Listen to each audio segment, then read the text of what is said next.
just to keep up mind.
Oh, hey, now we have Bobby Brown.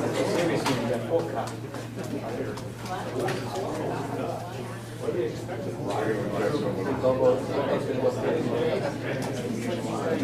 We don't have it.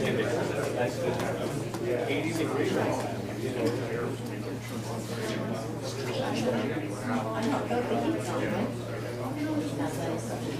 Sort of fan on it. You don't think to circulate the air with There you go. There we go. I'll vote for you.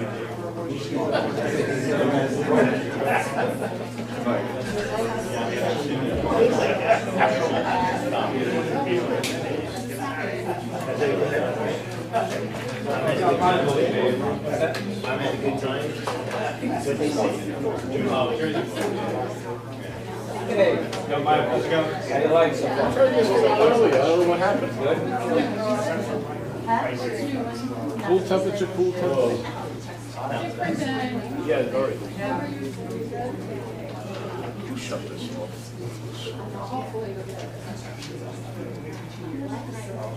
Probably try to sweat it out like a sweat line. Get rid of this. Exercise class. Yeah, right.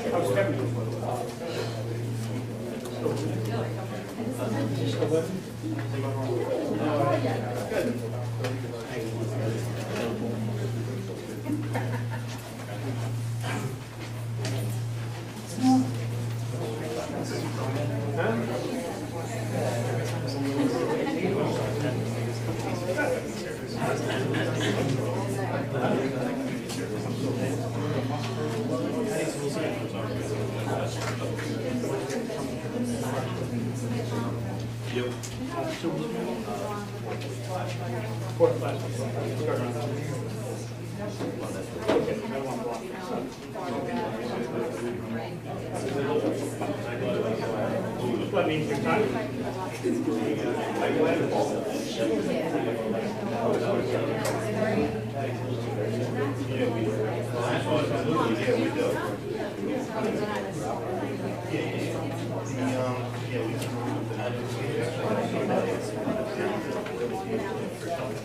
All right, can we stand for the pledge, please? I pledge allegiance to the flag of the United States of America, and to the republic for which it stands, one nation, under God, indivisible, with liberty and justice for all. Thank you for coming. This is October 18th, Tuesday work session. Present is trustees Figueroa, D'Amico, Bucko, Mayor Heinz, and Christine. Department head here. Okay, so start out with it.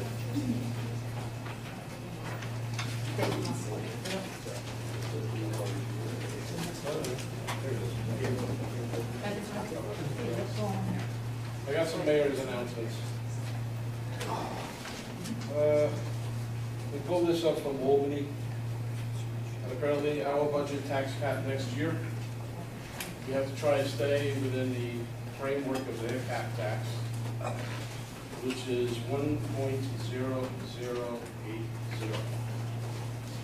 1%, slightly over.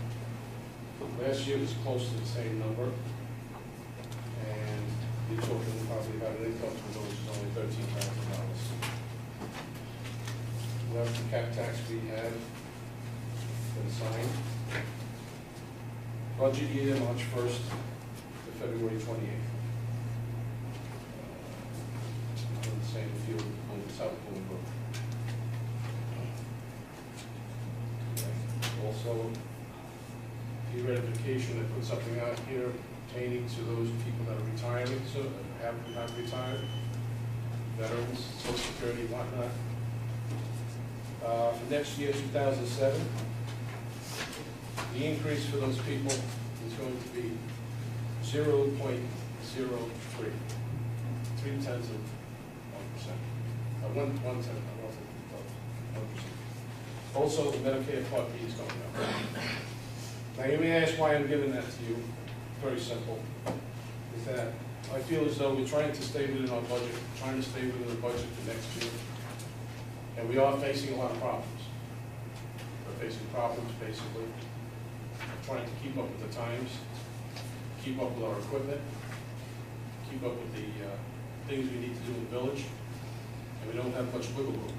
And at the same time, we don't have the residents making the money that they're making, that they used to make many years ago, 10 years ago. So I'm just trying to make it on the record that I'm aware of these things. I hope the board is aware of these things and realizes that what we're facing is going to be tough. It's not only for us, it's for everybody else. I do know that Blue and Grove is going to stay within cap tax. I believe theirs is 1.0068.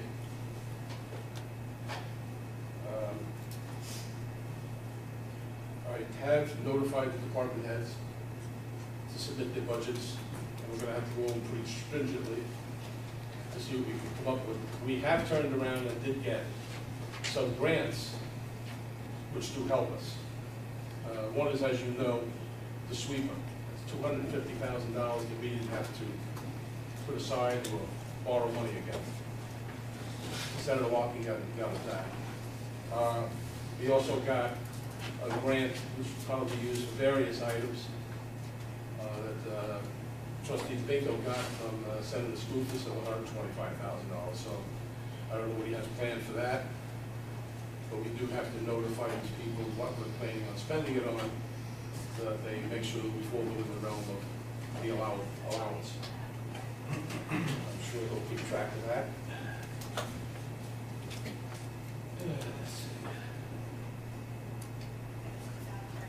Today I decided to put out a notice for voluntary water restrictions. That means I'm leaving it up to the public.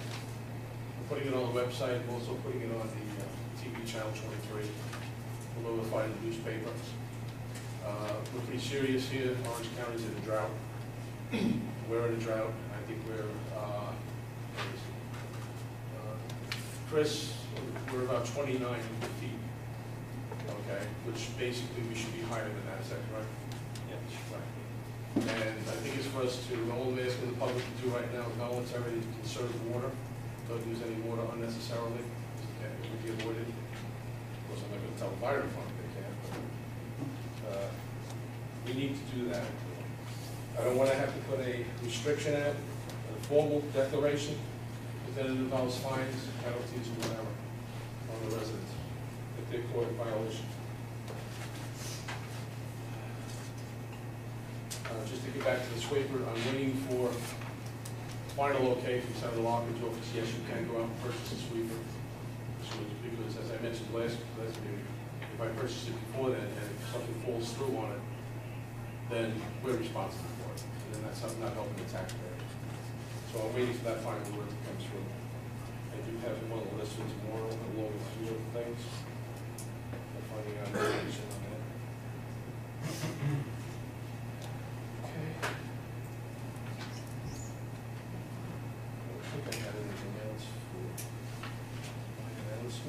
some of it is going to come through as we go through the agenda.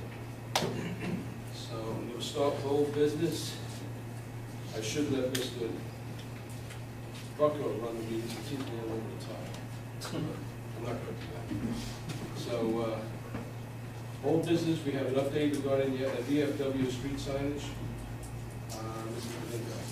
Yeah, just a quick update. From the last meeting, we discussed the VFW signage. This would be road signage. Met with the VFW and trying to, the original plan was to have a sign, VFW sign for each soldier who lost his life in with any particular war at the time. Rather than doing that, the VFW decided that they would just rather have a sign made up calling it Veterans Way. And they suggested that we would maybe use Ahern Boulevard to do that. So what will happen is you'll have the Ahern Boulevard sign as normal, but on top of that will be a larger sign, either a blue background or a brown background, that will say Veterans Way, and I'm trying to get a flag on it as well. So I have pricing. I hope to get that. Sales rep has been traveling, so I hope to get that quote probably next week, and then I can share it with the board, and then we can move forward with the signage for every street corner that runs along Ahern Boulevard in in memory of and active, alive, and past soldiers. The other thing that we discussed as well with the VFW is the Memorial Park, which we've kind of, since the Moffett Library renovations were going on, all the monuments were moved across the street to the old Village Hall, and to stop trying to say the old Village Hall lot now, we wanted to kind of designate it as the VFW Memorial Park. And I will share a sign with you gentlemen. Been in touch with a company. The sign looks wood. It's actually plastic. It'll last probably 20, 30 years if maintained and whatnot, but it's plastic. And it could either be, the picture that I'll send you has a white background, and it has really nice script lettering, Veterans Memorial Park, and for all who have served, and really neat script underneath that.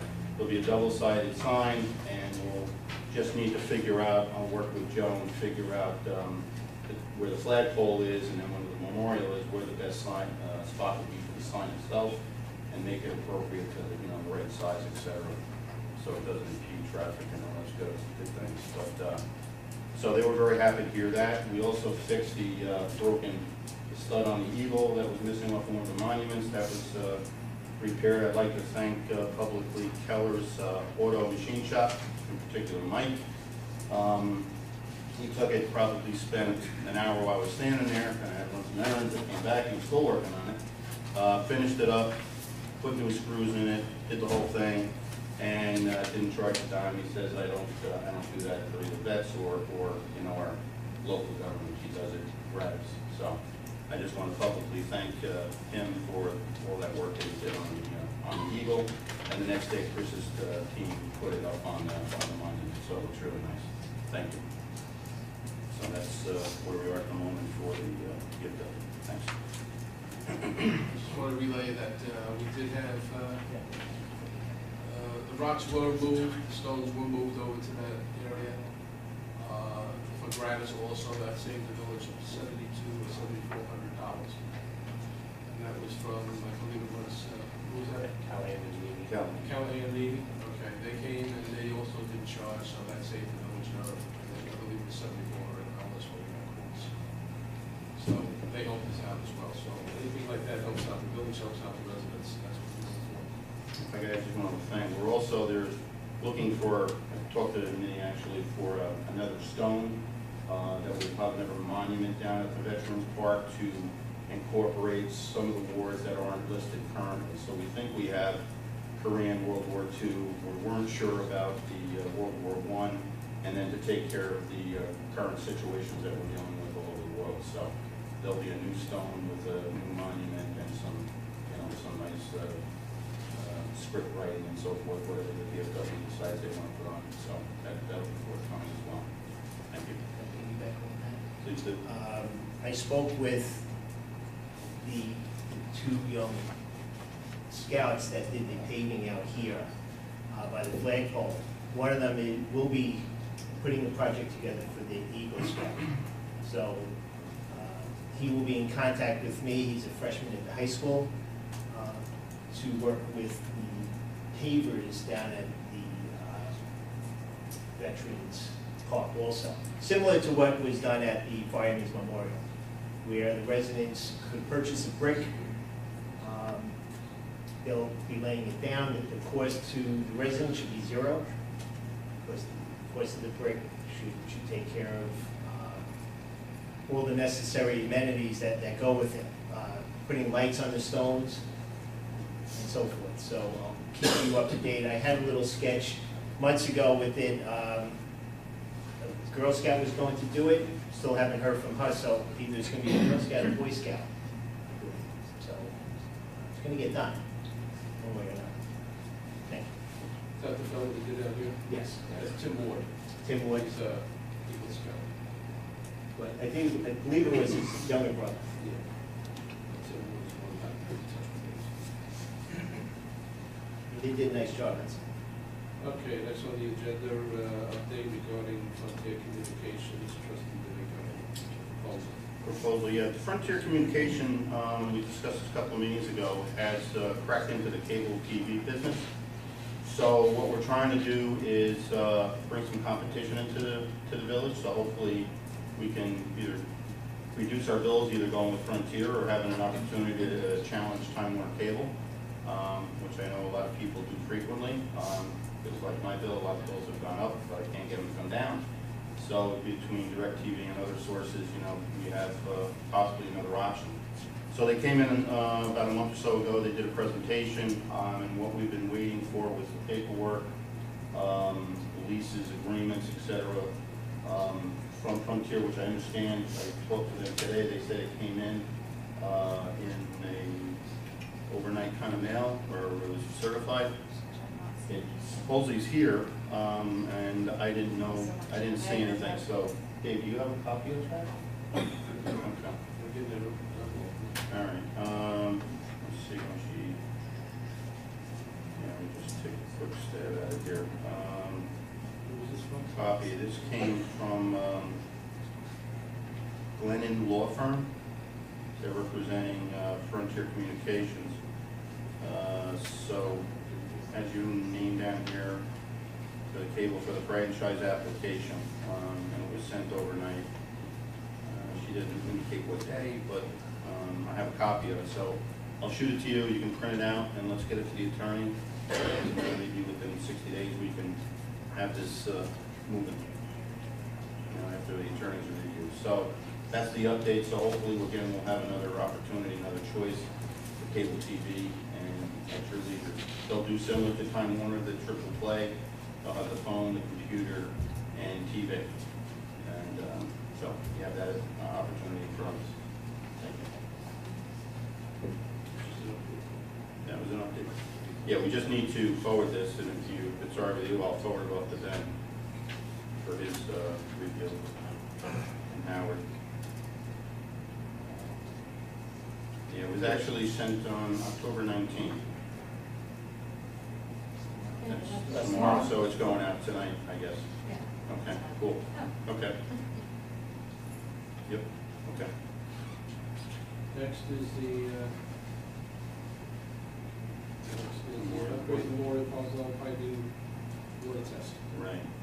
Okay, so at our last meeting, we had the discussion regarding what needed to be done piping-wise at the Memorial Park, Fireman's Park well house.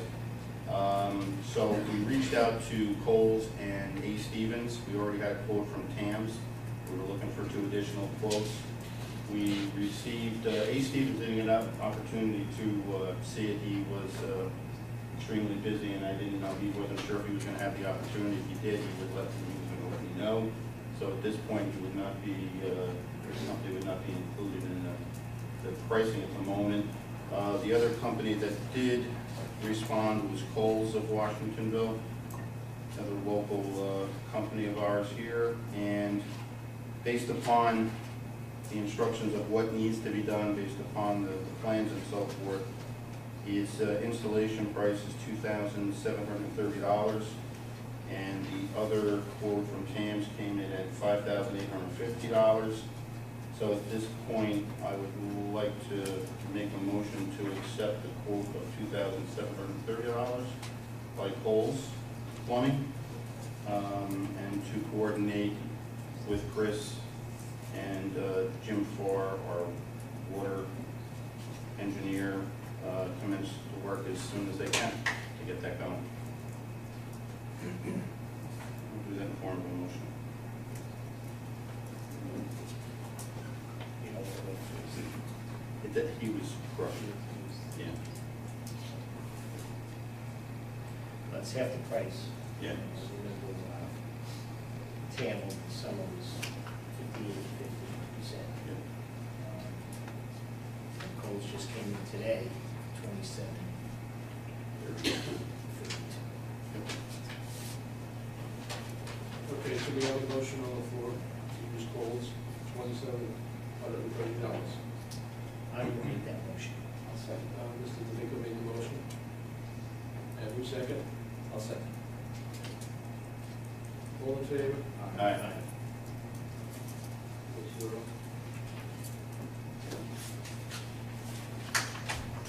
And Chris, can you reach out to Pete and Tom? Thank you. Okay. Item D9, here's in regards to water meters, trustee DeVico, is this an update? Well, this was an update from the meeting, our last meeting. You still had some additional questions or follow-up. I gave you the names and phone numbers of the contacts of municipalities that have done this work, and just wanted to know if you had contacted I them. contacted the mayors, Okay, so one of them was the manager. okay. I contacted them, yes. I asked them how it was working. They said those meters were working very well. They had their little bugs in the beginning, but they seem to work now. And some of them, I think one of them is not complete, go to Scotia, but I could be wrong. Scotia said they still had another 800 or something to go. But they seem to be satisfied with those meters. But they did it on a long-term basis. In other words, they planned it a couple of years down the road there, so they didn't go into it and jump into it right away. So that's what they did as far as planning on doing, changing over their meters. Their meters, I believe, were similar to ours as far as number wise. I believe the 1,700 something, we're 18. I got a question. Last meeting, in regards to these meters, I asked who's paying for this $1 million project, right? Mhm. Never got an answer. Who's paying for it? No, you got an answer. We're gonna be paying for it out of, again, if we do it differently, in other words, we couldn't do what Goshen did. First of all, Goshen indicated that they would never do how they did it, which was basically taking 3 or 4 years to install it, moving their team to do it. Your DPW crew in water is about 15 folks. We have about 4. So at the end of the day, it would behoove us, from the numbers that we presented at the last meeting, was that if we purchase the meters, we also have that company have a subcontractor who would make the arrangements and install all the meters and all the houses. And again, based upon Goshen's numbers, well, after the first year or where they are today, they were seeing a net revenue in the area of 300, I think they had $34 a year for, basically, sorry folks, they ended up seeing a revenue increase of $334,000 estimate that they had gained by replacing the meters, going with a different program, saving time for guys to go out there and read these meters. And at the end of the day, that $300 and something net gain was paying for the dam or the ponds of the money that was borrowed to purchase the meters. And we would do the same thing. Then who's paying? Who's we? The municipality, us. Us. Like, you're gonna go out and let's just use the same example, sewer plant. You're gonna need to borrow that money. Who's gonna pay for that? I understand that. Okay, it's So the same principle. We're gonna go out and borrow the money to purchase the meters, to get them installed, right? And then from there, you get the net, you're gonna get additional revenue coming in that will end up paying for the van over a period of time. And based upon the numbers, we could probably pay it off within 5 years and maybe even sooner, depending on how fast the meters are replaced. And then that, once that's paid off, then that net revenue remains in your revenue stream. And again, what we discussed was that money would be used for capital projects. This purchase will affect our taxes. Will it affect your taxes? We have to talk to the bonds, but if, the deal here is, unlike the sewer plant, you're gonna borrow X amount of dollars, $8 million, whatever it's gonna be, and that's gonna be borne on the shoulders of all the residents. This is a system that you're gonna borrow the money, get a return, and that return, that profit, in a sense, will pay for the money that was borrowed.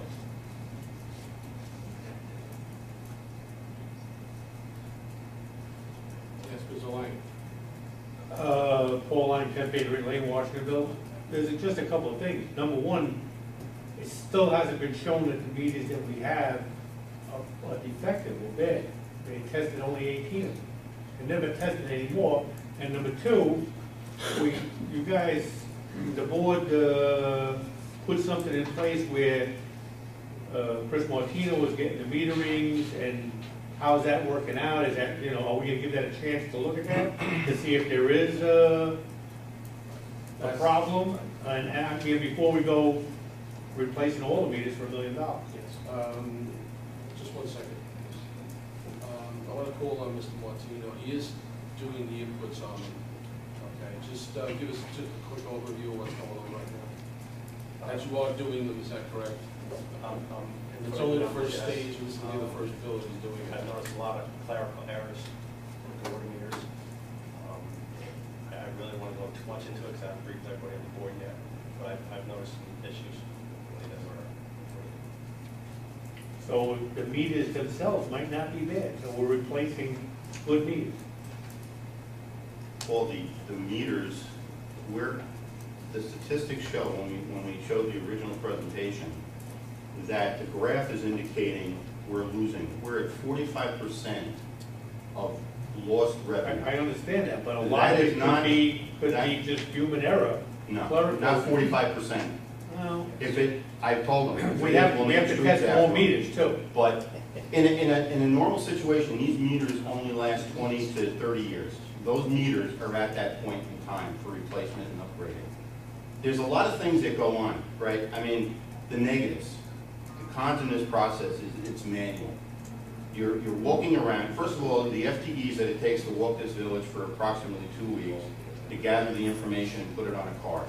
Those cards are brought into the village hall, then taken from those cards, and then manually inputted into a computer system. So you've got possible errors, and then that information is input to the system, which is a possible error. Then you've got to be dealing with the output of what's going on. So far, what we've been able to tell is that the application is not, either we don't know how to use it yet, but it's not smart enough to tell us that there's a huge variance. So like last month you used 300 gallons and all of a sudden now you use 10,000 gallons. There isn't a trigger in the system to tell us anything like that. The stuff that we're dealing with right now and the process is pretty archaic.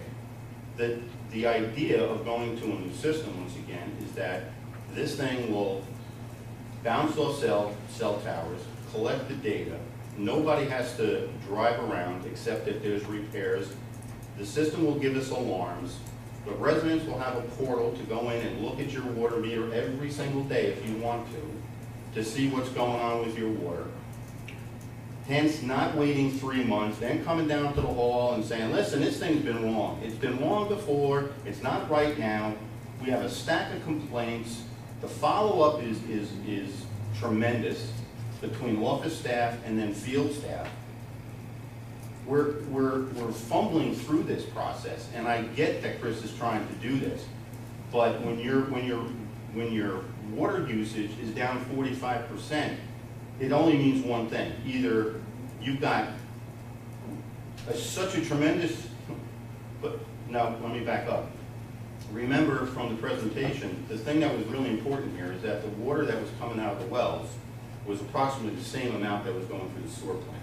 So there was no loss, no tremendous I&I issues. So the only thing that's in the middle of that either was done by the presentation and comments from the engineers, and the reason these other municipalities are doing it is that to get their billing where it needs to be. It's going in the wrong direction. So to lose 45% of where you need to be, once we can recapture those funds, pay off what we need to pay off as far as the debt's concerned, then the board needs to, and we mentioned this before, is to reanalyze everything. And if anything, reduce the bills. If we're making $500,000 a year or $300,000 a year, for God's sake, we should be able to put money aside for capital projects and never have to go out and borrow money again, if possible, right? That makes sense. Put money aside in a reserve fund. And then the rest of whatever we can give back, lower the bills. Lower the bills, because we're going to get smacked with a sewer bill at the end of the day when this new plant is built. And the facilities charges that, just to jump over to the sewer plant for a minute, for the facilities charges, which is money that's set aside, that was out of your bill, to be set aside to pay for the sewer plant that was built 25 years ago, which comes to about in the neighborhood of $225,000 a year, which was our bond payment.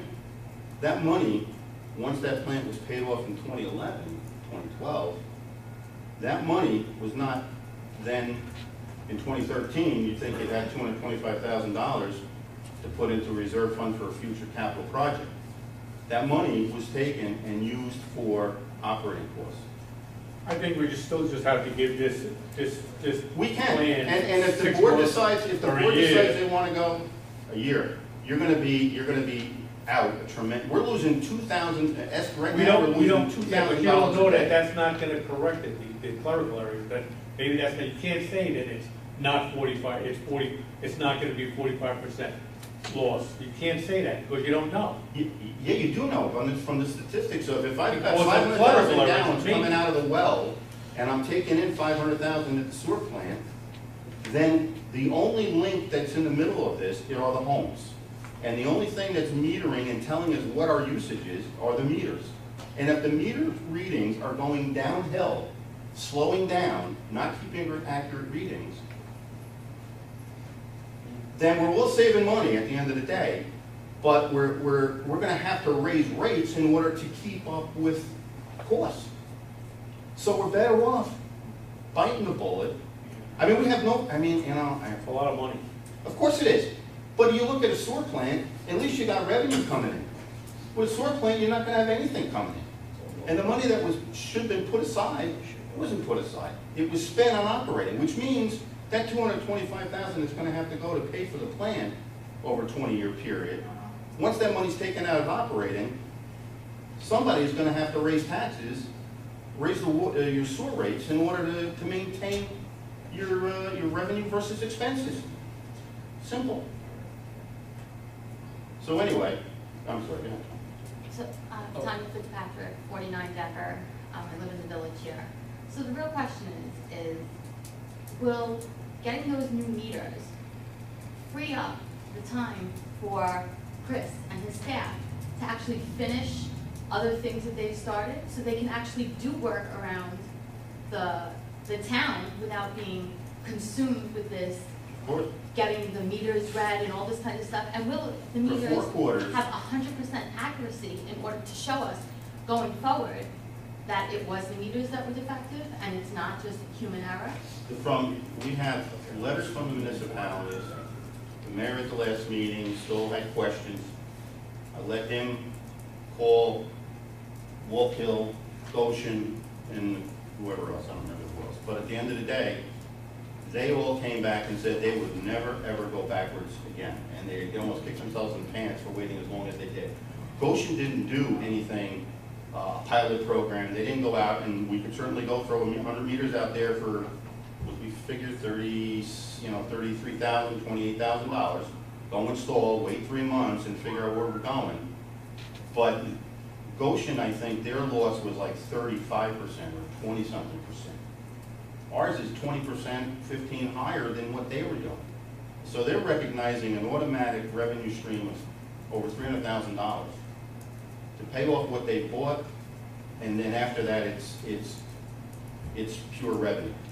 Well, you know, one of the most important things is if it's going free, well, if it's going Yes, it does. to be 100% accurate, and then it's going to give the DPW extra time to actually complete work that needs to be done around here. Absolutely. So we're going to save money in overtime, 4 money quarters, they in spend at hiring least 2 other weeks people in order to walking complete around. jobs. Right. So Yeah. if that money's being saved, will that money be going towards the meters?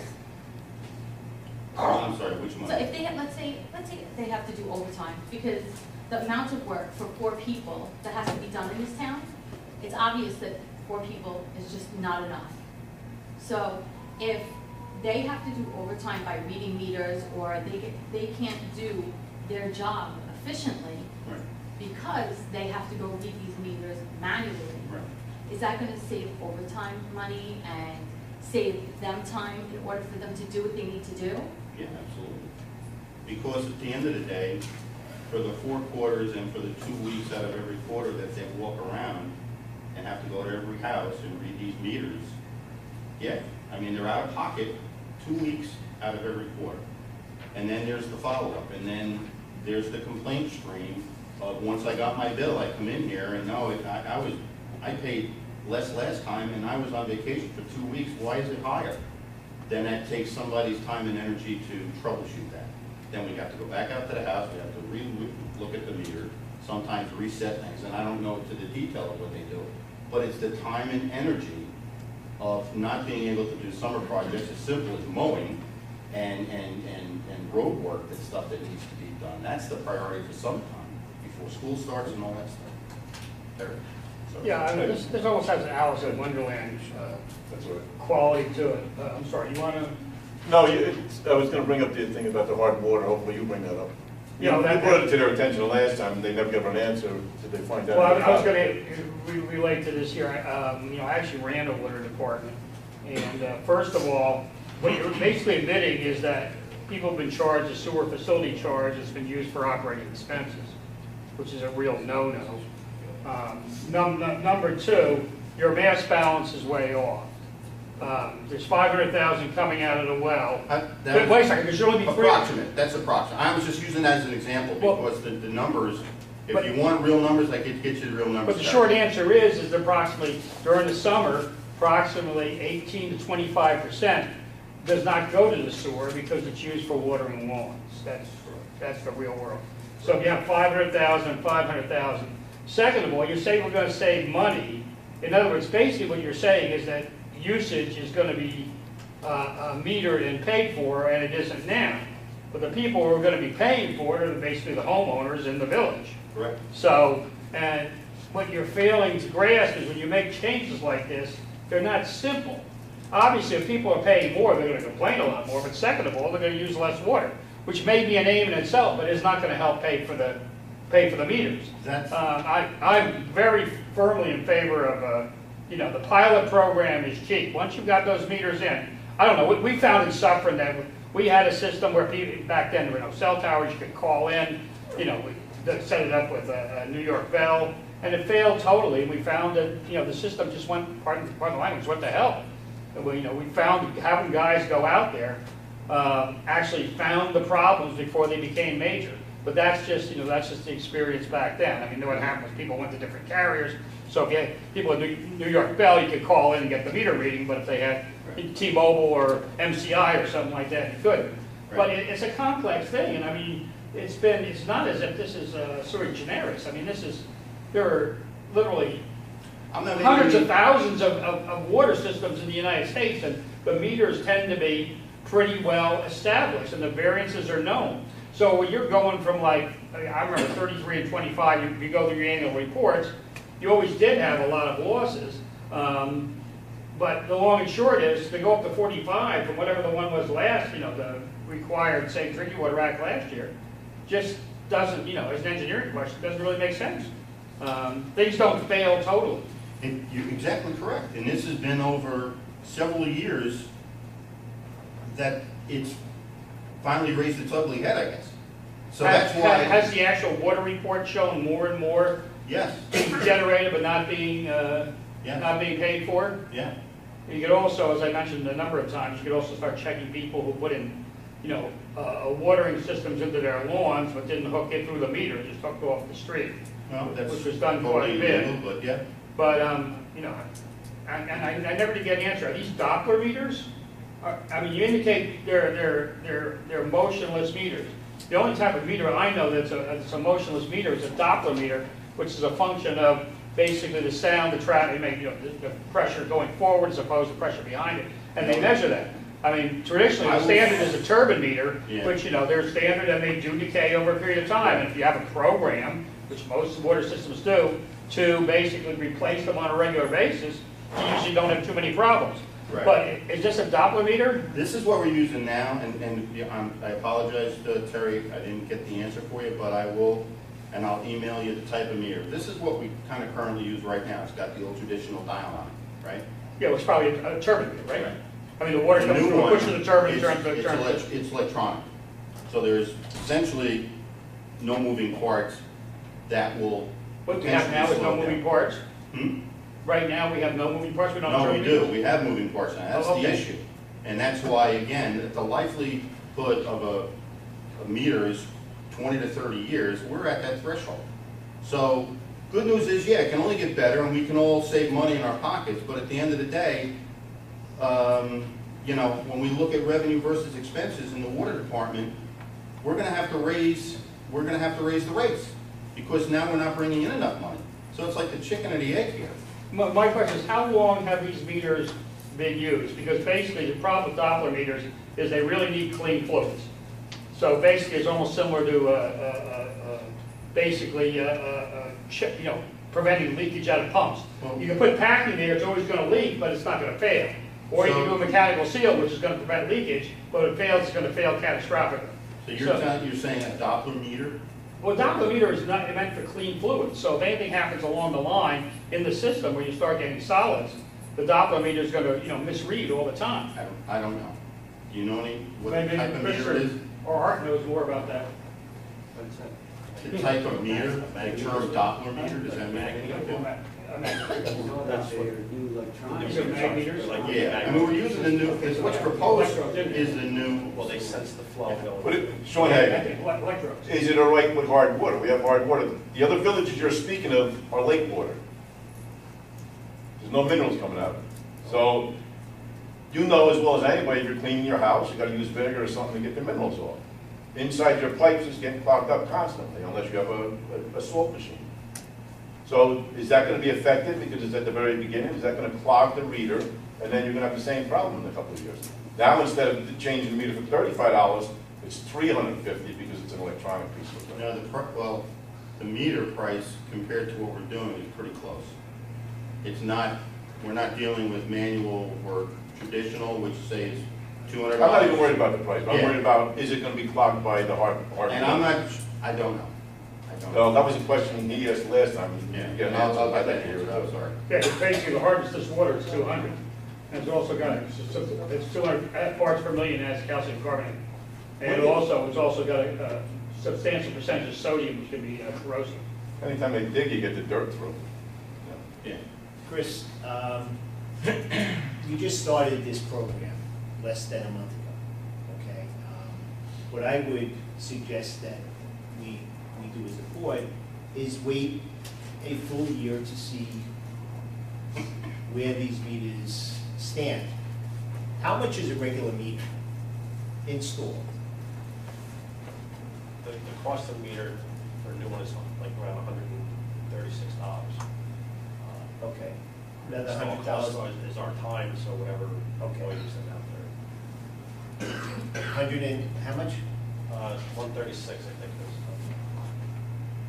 So if we were to replace all the meters with the same meters that we have, we're looking at $225,000. Okay. It's far apart from the other one. Okay. Who's gonna do it?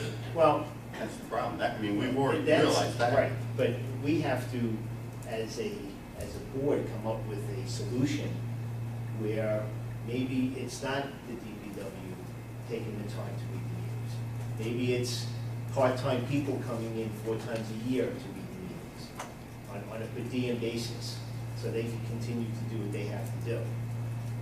I'll be that person. I hit a pothole today, and we're worrying about water meters, okay? We're talking about hundreds of thousands of dollars though. We're not just talking about Well, meters because we yeah. have nothing else better to do. When you can recognize the revenue stream Well, like you these see- other municipalities, they're living proof, breathing proof that this is not a sky pie, boy, that this would be great if this would happen. This is reality. This is real information. And Goshen is pretty close to our size, the number of meters.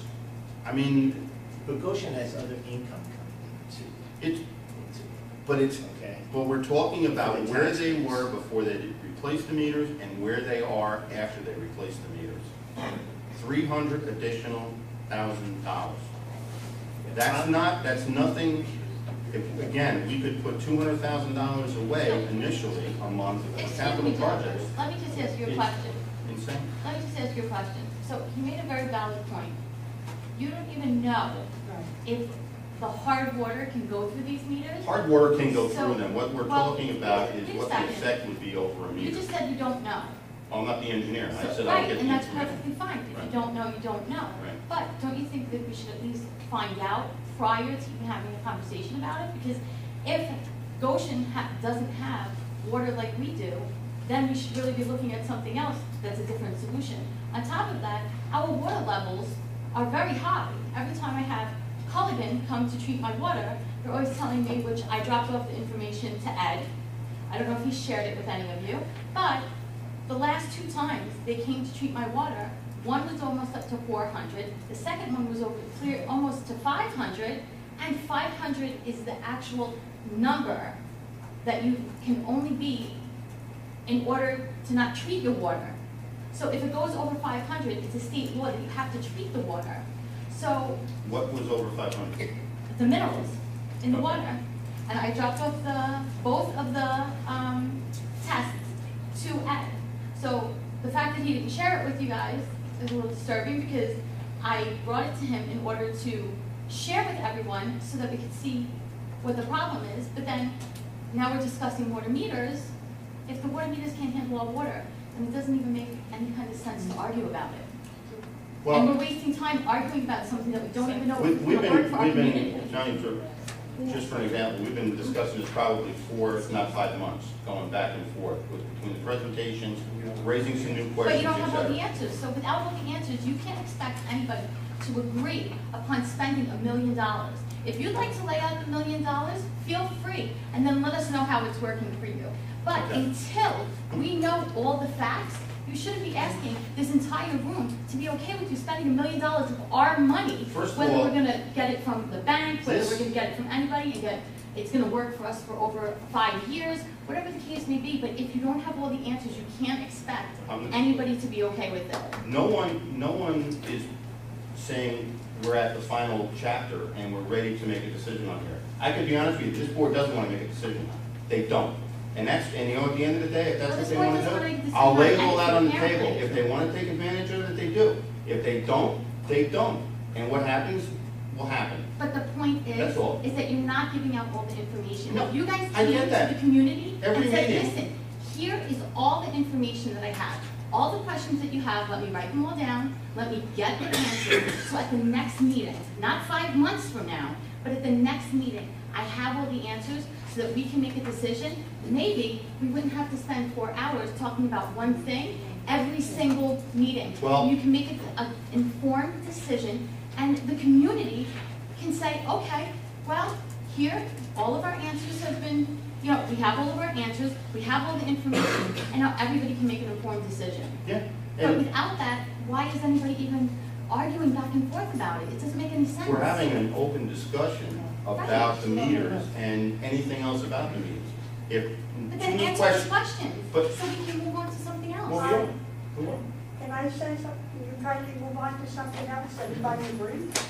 Does everybody agree? Sure, let's move on. Yeah. I mean, Absolutely. the same- Can I just ask one Same question? thing. Move on. It's just, Can I just ask Drop. one question, Yeah. please? while I'm telling me? Okay. You mentioned it's $1 million, the cost of the meter replacement? Yes. I'm just curious why the price went up, because when Mr. Sprague was here, he said $600,000. You're given a price of $400,000 for the purchase of the meters, and then $185,000 to have them installed. So I'm just curious, why is it up to $1 million now? I don't have that in front of me, but there was also It's in now board the meeting installation. minutes From June which- 21st, Hmm? the June 21st board meeting minutes Right. that are online, it's in that, and I have written it down. I can share with you the information that we got to come up with this. At the last meeting, I'm sorry, 2 meetings ago, the board asked for firmer prices.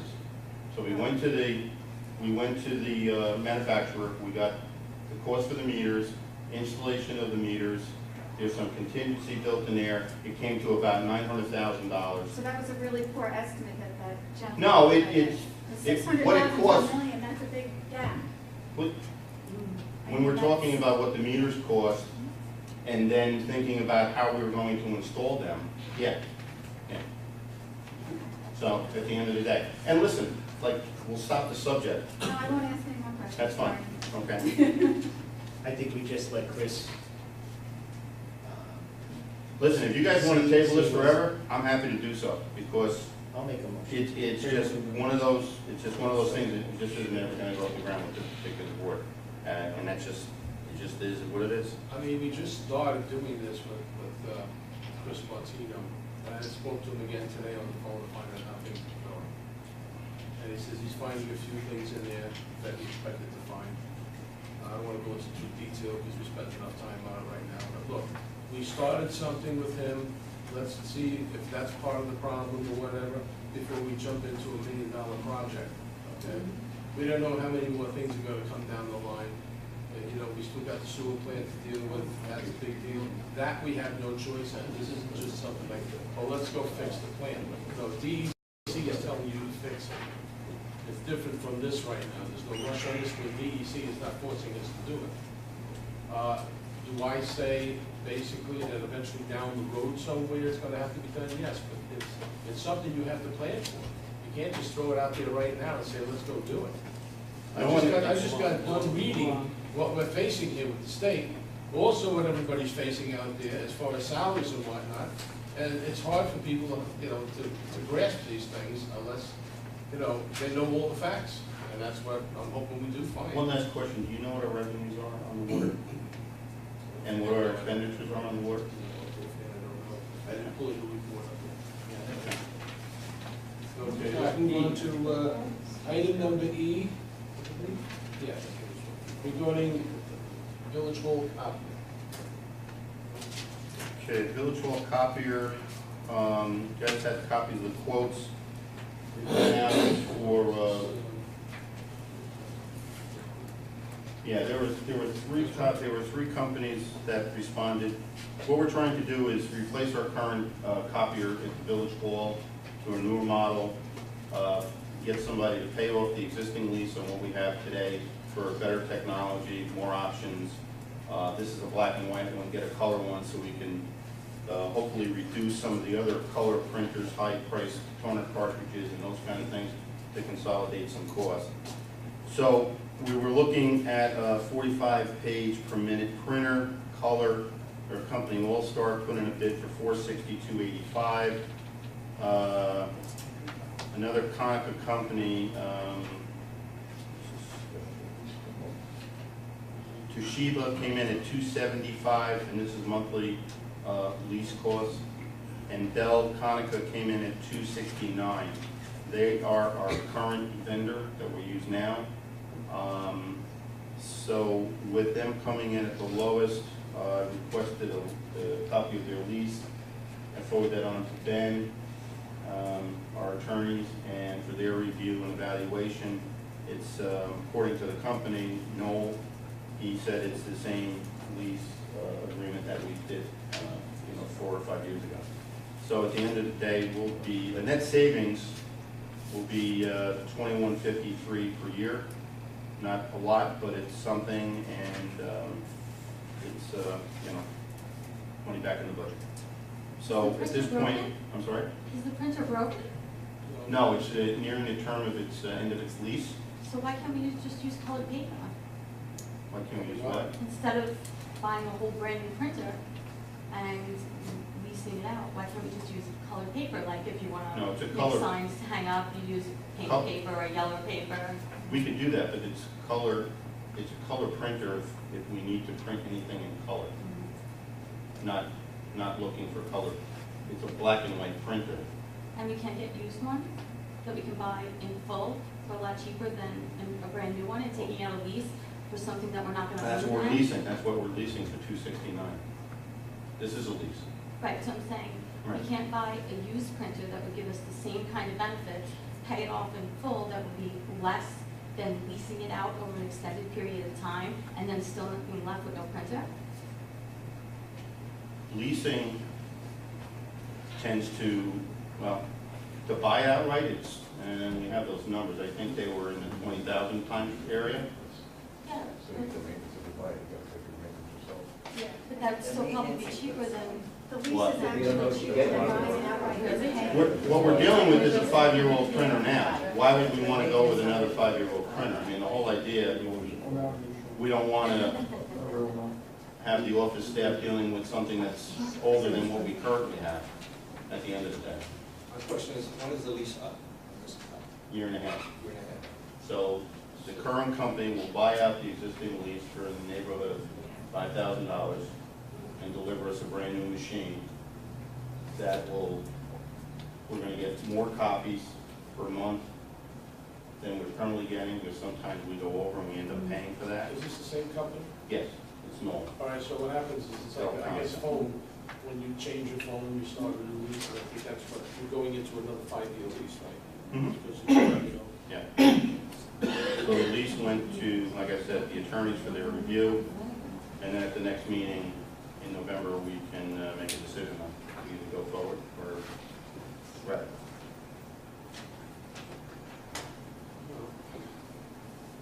it's just that I find it strange. What? I just find it strange that we're, like, this is Fitzpatrick said that we're talking about a copy now versus the one thing, we're talking about $1 million, but if it's the same company, and I think it's just an upgrade, is what it is. Well, we went out to bid so we could get the best price. Yeah. 3 companies responded. The current vendor that we're using now came in at $269 versus All-Star, the high bid was $462. Okay? We're paying $448 now versus we'll be paying $269. The savings of $2,100. So at the end of the day, we're looking to save money. Yes? Okay, I see what you mean. And what do they charge you per copy if you go over a certain amount? Correct. So what's that, 25 cents a copy? .01. Huh? I 0.01 think the amount. for a black and for, yeah, and we increased, they went, Increase the amount. increased the, we've been going over 5,000 copies per month once in a while, so we increased it to just 5,900 or something in that neighborhood. So we should be safe. And what we're gonna try to do, this is like step one, trying to get at least something a little better and that's cheaper, better quality, and start to look at some applications that we can do more digital work rather than printing, so we can reduce our copies. These companies have, just like Google, you know, they've got the cloud, and you can take your documents and organize them.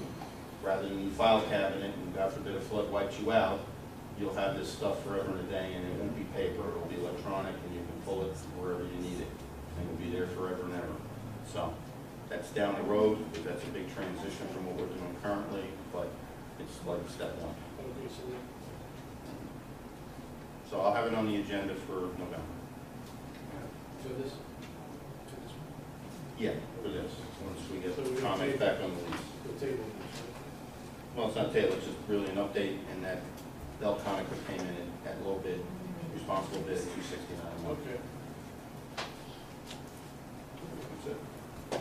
Next, we have on the agenda, item F is resolution regarding curbing and sidewalks, trustee Buckman. Yes, I went through some of the village, and marked out some curbing in front of people's homes and driveways, particularly the driveways. We had a lot of residents come in over the past 3 years, filling out incident reports. So I went ahead and I solicited 3 bids from one local contractor in Middletown, one contractor in Newburgh, and a contractor in Garfield, New Jersey. The person in Garfield, New Jersey came in much lower than the other 2 contractors. As for concrete sidewalks, as well as concrete curbs, same specifications, whether it be curb or sidewalk, under prevailing wage. The lowest bid that we had on curbing would be $35 a linear foot, as opposed to $36.50. That's only $1.50, but as you keep going through the village, it's going to, the linear footage increases. And then, person in Newburgh, I don't know what he was actually talking about, but he's $72 a linear foot. I told him I'd get back to him first thing in the morning. But looking through what we have, and I gave a list of immediate repair. Capital, we have 4 homes. Valley Forge, we have 4 homes. Van, yep.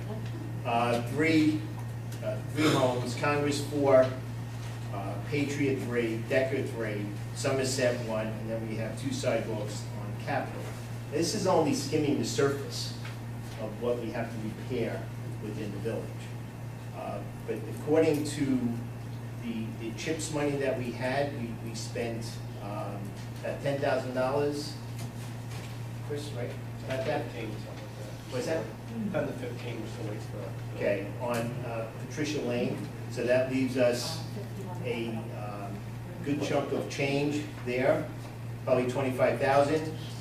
We have $18,000 in the sidewalk budget, which brings us up to about $45,000. I think it's something that we need to do before the weather turns. I think they've waited long enough, waited too long, as far as I'm concerned. So I'd like to make a motion that we start this project as soon as possible, and then look into the other areas throughout the village, continue working. I went around one day marking driveways. I'd like to set some time aside and work with Chris on this, going through the village for other areas that need to be addressed. I'm going to use the word immediate, because that's what it should be. Sean Hager, in reference to this, with doing the curbing and all that, somebody's running cable and they're running right down the side of the curb. So now how is that going to affect the price when this guy goes to dig and he has to be careful with this wire that's not even supposed to be there? They're digging right on the curb, put the wire in, and burying it. It's ridiculous. Was it cable or was it electric? Doesn't matter what it is, it's still No, on I'm the just curb. curious if you saw the I'm not company, even sure because what I it saw is. I it see you today. guys out there, with a big amount of it. What are they? Cable. No, right on the curb. But are they on the On the inside curb, of the inside of the curb. But if you're taking it up, you're taking it up. You're Yeah. still affecting the wire. We're supposed to have, somebody has supposed to be there watching that wire so you don't break it. I We don't do know. have to coordinate with the various companies. But why are they allowed to put it there? Because now that's gonna delay the curb guy. You're gonna have to check with Jeannie. They're in there. I don't know. They're in your working easement, under this New York State law. They can put it right on the cement curb? They have, the village must provide a working easement for utilities. That includes electric, Right. phone, and cable. It's all in your utility easements. Now, I don't know what the village, in the past, we didn't allow them so close to the curb. They're right on it. He's right on the curb. Well, whatever, Yeah. but, you know, there is a working easement within the village law, and they must provide a place for the utilities to go in. So that's part of your public service commission So what you're saying is that we're gonna have to have the utility company out there, Well, you're the gonna necessary call cable K-Com company, we have to do that Get a anyway. mark out. Yeah, we have to do that The anyway. contractor is responsible. If he destroys the cable, he has to replace it. But if they're digging up the curb and the wires there, where that's gonna be more cost because he's gonna have to be slower at it. Yeah. They should be asked to move it in. Something should be. Well, we can't move, well, the wires have to be moved in, so maybe we have to find out how much more wires, they are putting through the village. They just put a load up. And maybe we have to have them moving in further from the curb. They did it right in front of my house, right on the curb. They don't have to I don't think come, they went down 6 inches. they don't have to come first before they dig to somebody in the village say, this is where we want to put it. Is it okay with you people? Or they just put it wherever they want? No, they're supposed to put a bond out. I'm actually emailing Jeannie now to see if she has an application for them to do the work they did. It's not Jeannie's job. No, it's not her job, you're It's right. not the building inspector's job. Who's got It it? comes through the village clerk's office and Chris. Yeah, but she's the one that would follow up on it. No, because- she does not. Why? They haven't The been coming to us. superintendent. However, they were done in the past, they have not been coming to us. No. You should require anybody who has a franchise They- to put it, to have a $1,000. When I was in charge, Back then, I yes, had okay. but if that was Yeah, changed Okay, somewhere a well, little if way that's the around. case, that they're supposed to give it to the village clerk, you're not getting it, we should send out an email to the company, You go back to cable. immediately stop work. I know, we went through this stuff at Pride's Crossing. Yes. We went through it at different streets when we go and pave. Right, We go through the same stuff all the time. right. But when it's. Miranda when it's- Cable used to come Yes, to the village That's hall, correct. and I used to have to say, okay, yes, you can do it, no, you can't. I don't know what the process now is being done, I have no idea. That's what used to be done here. But I don't know what's going on now. So, are we in agreement as a board, they need to cease work immediately until we figure out what's going on? Yeah, when you know what's going on. That's all. Do you have a list of what should be the priority list?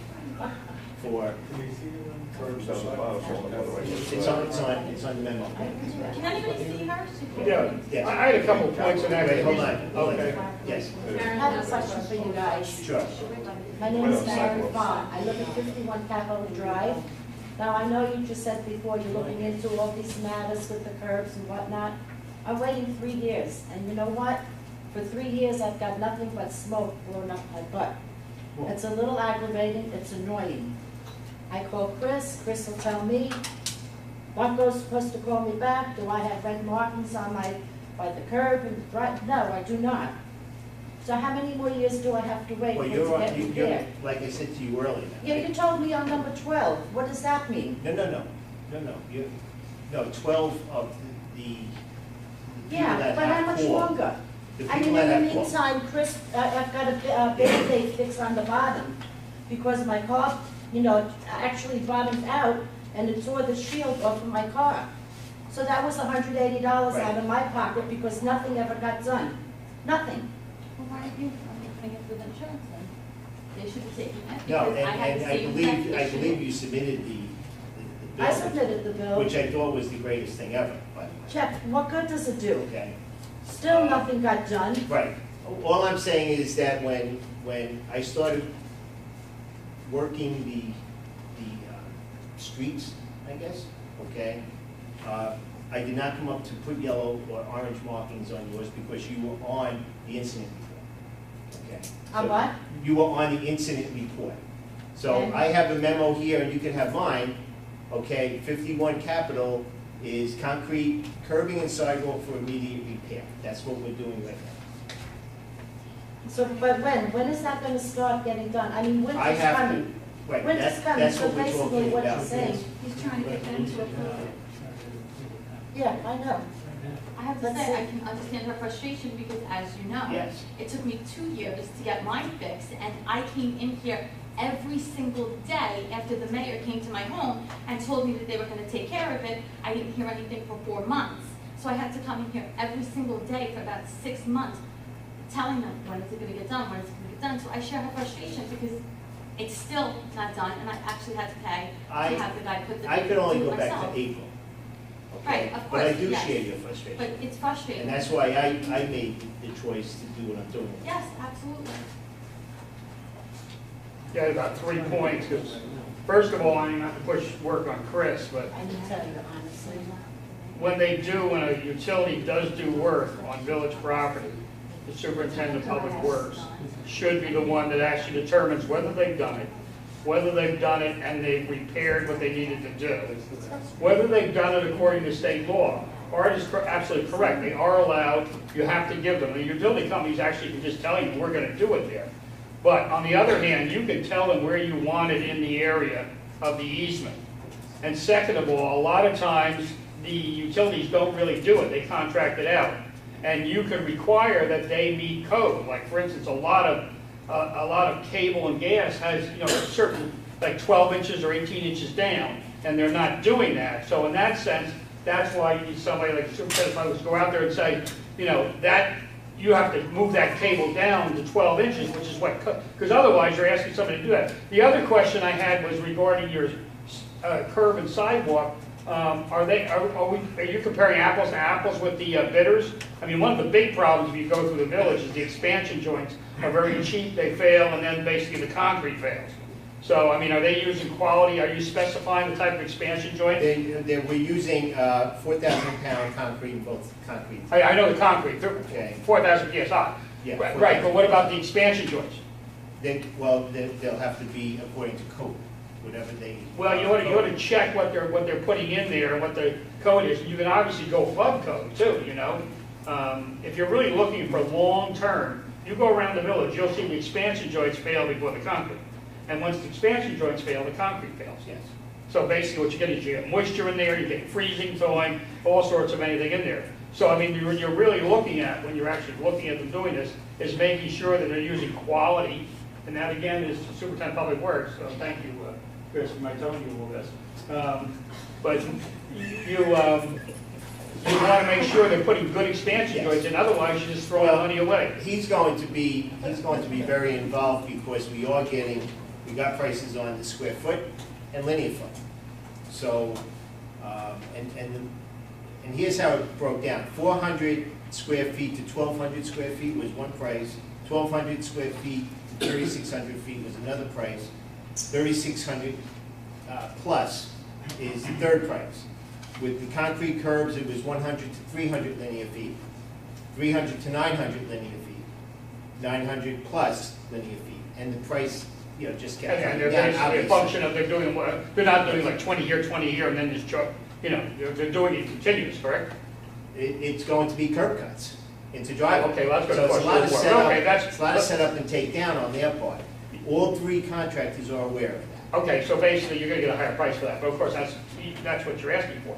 Well, the other issue that bothers me is that in Suffern, we require the utilities to put up $1,000, not a bond, actually $1,000. And anytime they wanted a curb cut, it would be $25 would be pulled out of that, and then if they failed to basically repair it the way they were supposed to, then basically we would draw that down and they'd have to refill it. That would be something that basically, the board would have to do, but this is kind of silly going through, basically saying, Christine doesn't even know, nobody seems to know what the heck happens on that. You have to require the utilities to put money up there, pardon me? Goes to Jeannie. Yeah, well, it should go to GDR, it's absolutely correct. And that's why until we You should have them have a fund that has to be filled in, and you can draw it down, so you don't have to go through waiting for a check for Verizon or something like that. You just basically say, you want a curb cut, here's your permit. You give a permit for the curb cut, but you then charge them for that, and then you can also draw down on the residual there in case they don't repair it to the standard that you I want. think we're talking two different things here. What? The utility company is not doing a curb cut. Yeah, well, basically they were across the roads they were, okay. So until we find out, and I will make a phone call tomorrow to Jeannie, if no one knows what's going on, everything has to stop until we figure it out. I think we've had a lot of things that have been going on that no one knows what's going on. Okay? So that will be dealt with, I will talk to Jeannie. But of course, when they go across the driveway, they are doing the fact, so. Yeah. Going on the sidewalks. Joe, So, I have a okay. list Things of would 12 change since 12 items I- of your memo. Yeah, I highlighted the one with the asterisks, or the 12 immediate that came in the incident reports. Yes. The others are ones that I saw that in desperate need of repair. And I put on the bottom, this is just the beginning of visual inspections. Now, you got immediate repair. How soon is immediate repair? As soon as we decide what we want to do. I'd like to get started the beginning of next week. How much does it come to total wise? We don't really know. But we have, Well, we remember have got- about $45,000 between, and obviously it's not gonna go more than that, Talking chips money. chips and sidewalk. Yeah, but Because we have sidewalks that need to be replaced also. I think though you have your $30,000 threshold, so if you go over 30, you have to do formal bids. So I'm not- Seal bids? Yeah, you have to do the advertisement versus. So we'll go 2950 and then we'll start over. But you can't do that either. Good idea, but that can't, you can't. I don't do think, it, sir. well. I'm just saying. Yeah. Just so We could following start our with this procurement. visual inspections, try to get as much done with the money that we have. And I believe there's money in paving also. Curbing has to be done before paving. Let me ask you something. When they gave you these prices, how did you base the prices? What do you mean, how did How did they base this price? So many curves or something? No, because they're figuring out in their bid, this is how much it's gonna cost me for 400 square feet, 1,200 square feet prevailing wage. They figured it out for us, what they're charging prevailing wage. Did they look at these locations? Well, sidewalks are sidewalk, but yes.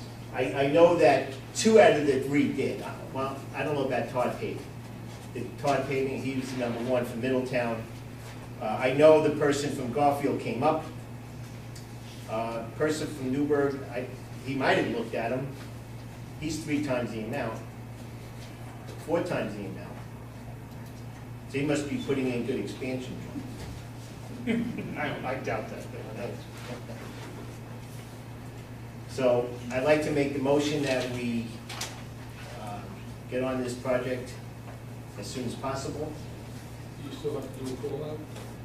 Knockout? The ones that are on this sheet right now have been marked out with the exception of 51 capital and 14 capital. So it's going to take a lot of coordination between Chris, the contractor, because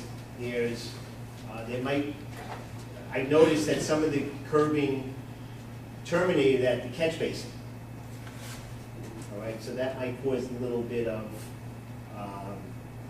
a problem, okay? Really, the biggest problem that we're going to have is just getting everyone on the same page. When can we start? Today is Tuesday, maybe Monday, maybe towards the end of next week.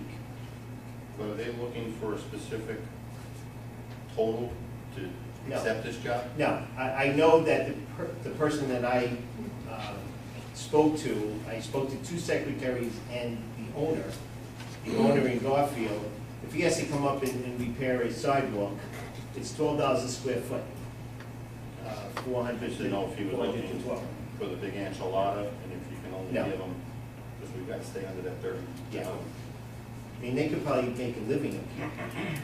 The curbs and stuff. But it is getting cold, pretty soon it's gonna get cold. Yeah, And I possibly require realize. certain I areas think when it gets cold. I think we're good through November. on Oh, that. from And then, November, yeah, okay. Chris and I were talking today on that. Okay. Obviously, they're not going to do anything Yeah. that they're going to get a call back for. That doesn't make any sense. Do you have money in the budget for this? We have CHIPS money. No, you gotta remember, CHIPS money, you don't receive it until you Right. spend it. Yes. So you must have 45 or 48,000 or whatever in the budget to spend to do these projects. Right. Because if you don't have the money, don't think that CHIPS is just gonna send you a check for $48,000. Well, we have 18,000 in the sidewalk. We budgeted that, so we could use that right As away. long as you have the money in Yes. the budget to pay these contractors, and then after you pay everyone and you prove that you paid everything, Right. and the job is complete, then the CHIPS money will come in. Correct. But you're not guaranteed the CHIPS money unless you spend the money that they guarantee. Right. So always remember that, Mhm. that isn't always in your budget. It's, you have to put it in your budget. With that to get being the money said, back. and I'm glad you brought that up, have we received a check back from Patricia Lane? That CHIPS? Well, we laid the money out for Patricia Lane, he's saying that now we send it somewhere. That's gotta be sent to Open. It hasn't been sent out yet. You have to have the building, you have to have the building approved, you pay for it. That's how you get the money, but I got it. that's how these things work, you gotta spend it, and they, Yeah. that's what they call I got it, Bill. reimbursing you. Reimbursing somebody is when you lay the Right. money out, and that's what you have to do. Yep. Okay, so we could start with the 18,000, but I have a bill here from Peckham for 6278. See? He's the guy that did Patricia Lane. We have all the bills, 62, I thought you told me it was. but you had the other incident, you had the 1680 per day for the chip spreader operator, or with the operator rather, rubber tire roller operator, so the whole thing came to about 10,000. So make a motion that we start with the 18,000. Okay? I would have liked to have had, like these people probably would have liked it too. I'm looking at the list here of what has to be done. I would have liked to look at it and say, okay, this is gonna cost this, but, so you know what the figure is. Right now, you're shooting in the dark. Like, oh yeah, let's start on it, then you're not gonna know where you are. You have to keep some sort of a running total where you are at that point. You so gotta you're get not gonna- started somewhere though, this is ridiculous. Right. But So I at mean- any rate, basically what you should do now is at least get this going. Okay? I make a motion. Second. He came to my house, he didn't do anything. All those in favor, raise your hand. There you Boy, go. All in favor? Motion carries 32-0. two. All in favor? Aye. Okay. Do we need to take care of that working out again? Yes, I need to already told you that. absolutely.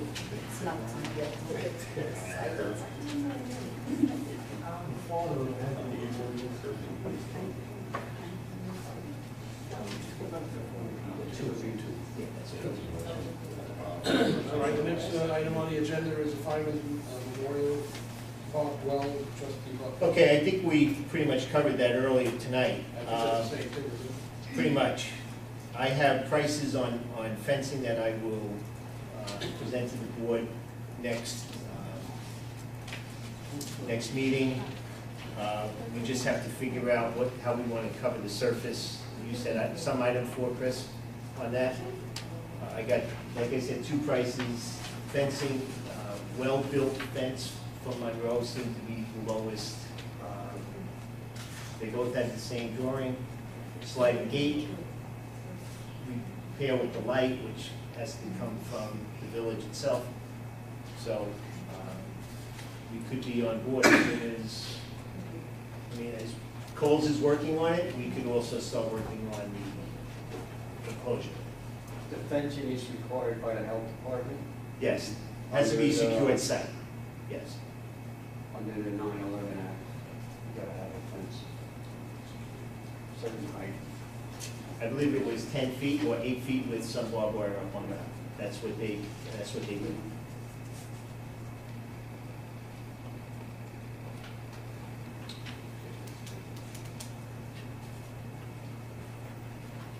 Okay. What's your recommendation on that? I'm sorry. That was just a. Just let the, that was It's just an an update. update, we could make a formal motion on the next meeting. next is regarding 11 Cooley House and Rentals, trustee Bucko. Okay, last meeting, I had asks for.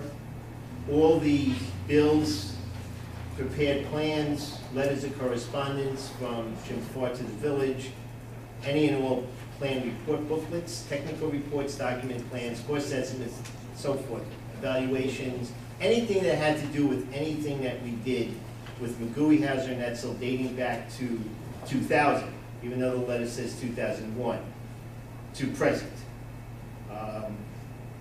Also, I don't remember the village board requesting a cost estimate. All of this information belongs to us. Okay? So, putting that on the bottom, it belongs to us. No, that's not what that was for. What was that for? That was intended for them, you want copies of everything, you want to charge them for this stuff. No, they belong to us. I understand what you're saying, but if there's any cost there, I want to know about it first. That's what that's there for. All right, and Any if they, questions that I have used the contact person. okay, and It's if, your request. yeah, I haven't received anything. Letter is dated October It 6th. just went out. It went out October 17th. Okay. And on here, we should have said that we're giving them 30 days from the date of this letter. So now the letter has to be changed to October 18th, 30 days from October 18th. We want answers. I want answers. I'm sure everyone up here wants answers. You can feel free to put my cell phone on there. Okay, you could put my home number on there. All right? Can I just make a quick comment on the water meter? Just like a answer? Just a comment, and I'm not gonna say another word, but, hey Terry, these meters are positive displacement meters for conventional residential use, not Doppler or pneumatic or magnetic. which are- With a positive displacement. Right. And there's no issue, Tanya, with the water quality. Oh, positive displacement, they shouldn't. Right. Done. Okay, now we're on to new business. Sewer treatment plant, part-time maintenance laborer. Yeah. Kind of a background position, trustee. Right, well, as we know, we're short an FTE down at our sewer treatment plant. They're operating everything basically with two guys, being the superintendent and Billy Pence. And with Kevin being out and might be coming back, he went out suddenly due to some other medical issue, and he's prepared to, I think he has a second medical issue coming up. That's going to take him away from the job for a while. And Patrick has been trying to come up with and try to find somebody who could hire part-time to start helping do some of the things down at the plant that need to be done from a mechanical maintenance perspective. Things that they just can't seem to get to at this point in time. Like oil changes and greasing and all these things that need to be done, and he just doesn't have the time because they're busy just operating the plant. They've had a couple of failures with some pumps. So they're putting in a tremendous amount of time. I know Joe wants to talk about an issue that came up over the weekend. So at the end of the day, I wanted to talk to the board, and we can check into the positions and check with the union and stuff. But this would be a part-time position. If we could ask Patrick to put together a little short description, so when we put it out there, people will know what they're applying for. But it would be a position, probably no more than 20 hours a week, and just call it maintenance laborer, again, to assist him through this process. All right, we'll check it with the union to make sure, and also civil services. Right. Okay. Okay, so he's gonna put together a package of some sort. Right, I've asked him for a brief job description, Yeah. and as soon as I get that, I'll share it with you. Do we have any, we retired in that position a while ago.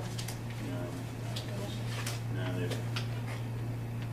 I've asked him to also talk to Chris because there were some other applications that came in for summer help.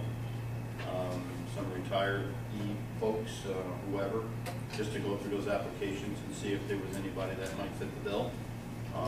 Interview them, bring them down to the plan, show them what need to be done.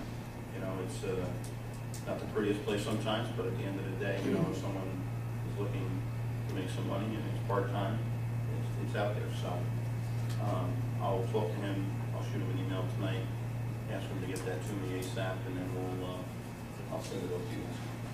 They also need also going to look at the license, CDL.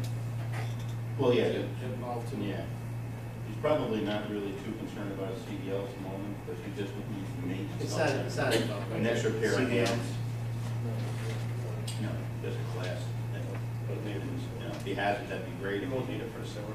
No. Yeah. Okay.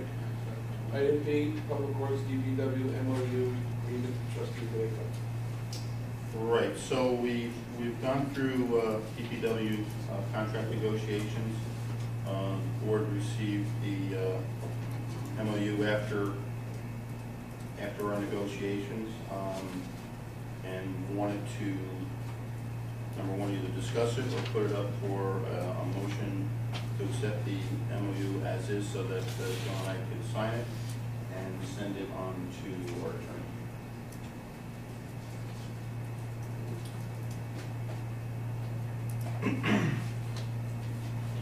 And I'll put that in form of a motion.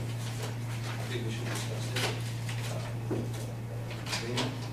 I'm sorry? I think we should discuss it Special meeting. among ourselves. Among ourselves, yes, because, yes.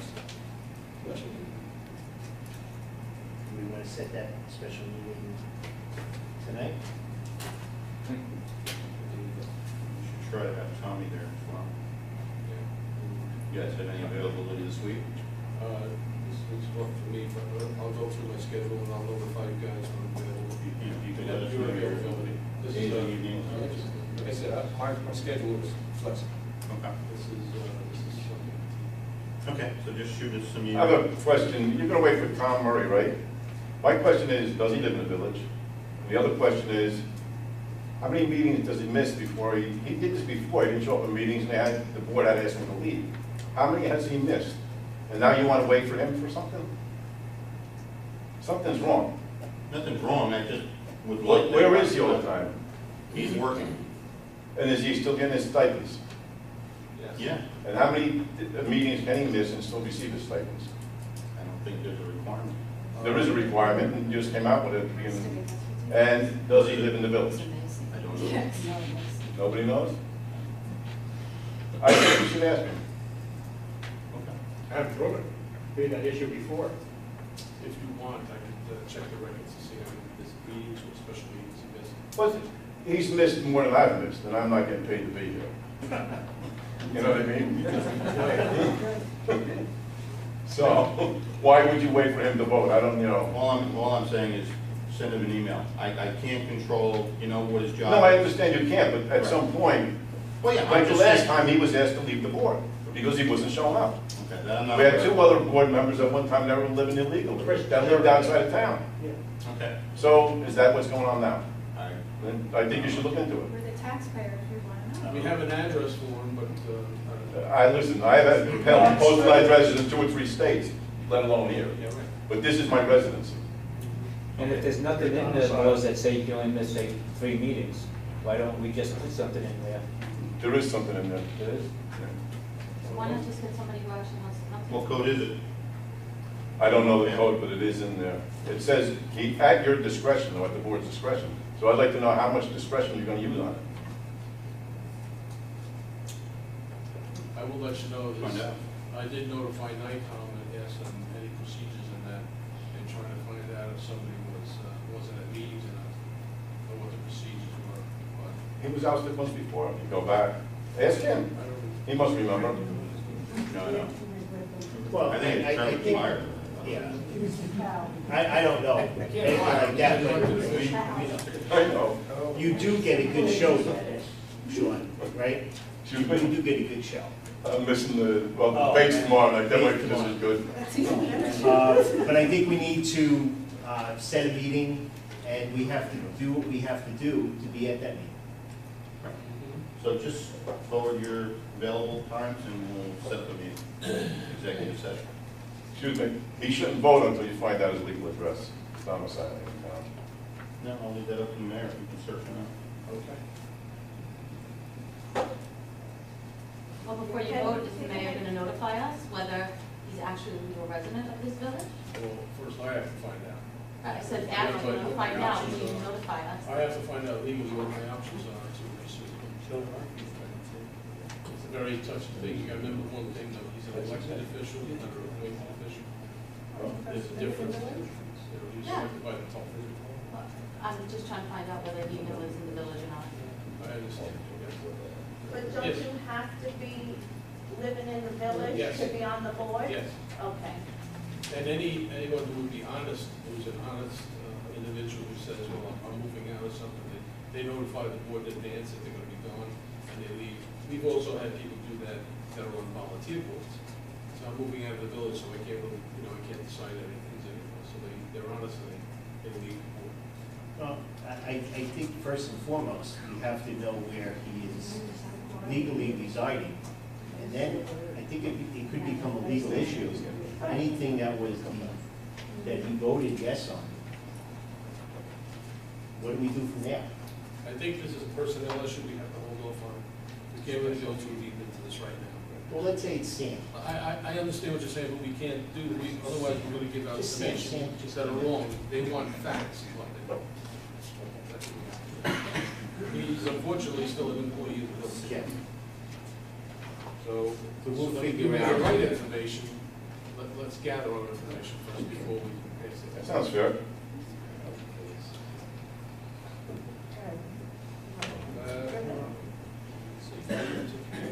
C, move Letter to C. Okay, so we were gonna have a special meeting or something. Right.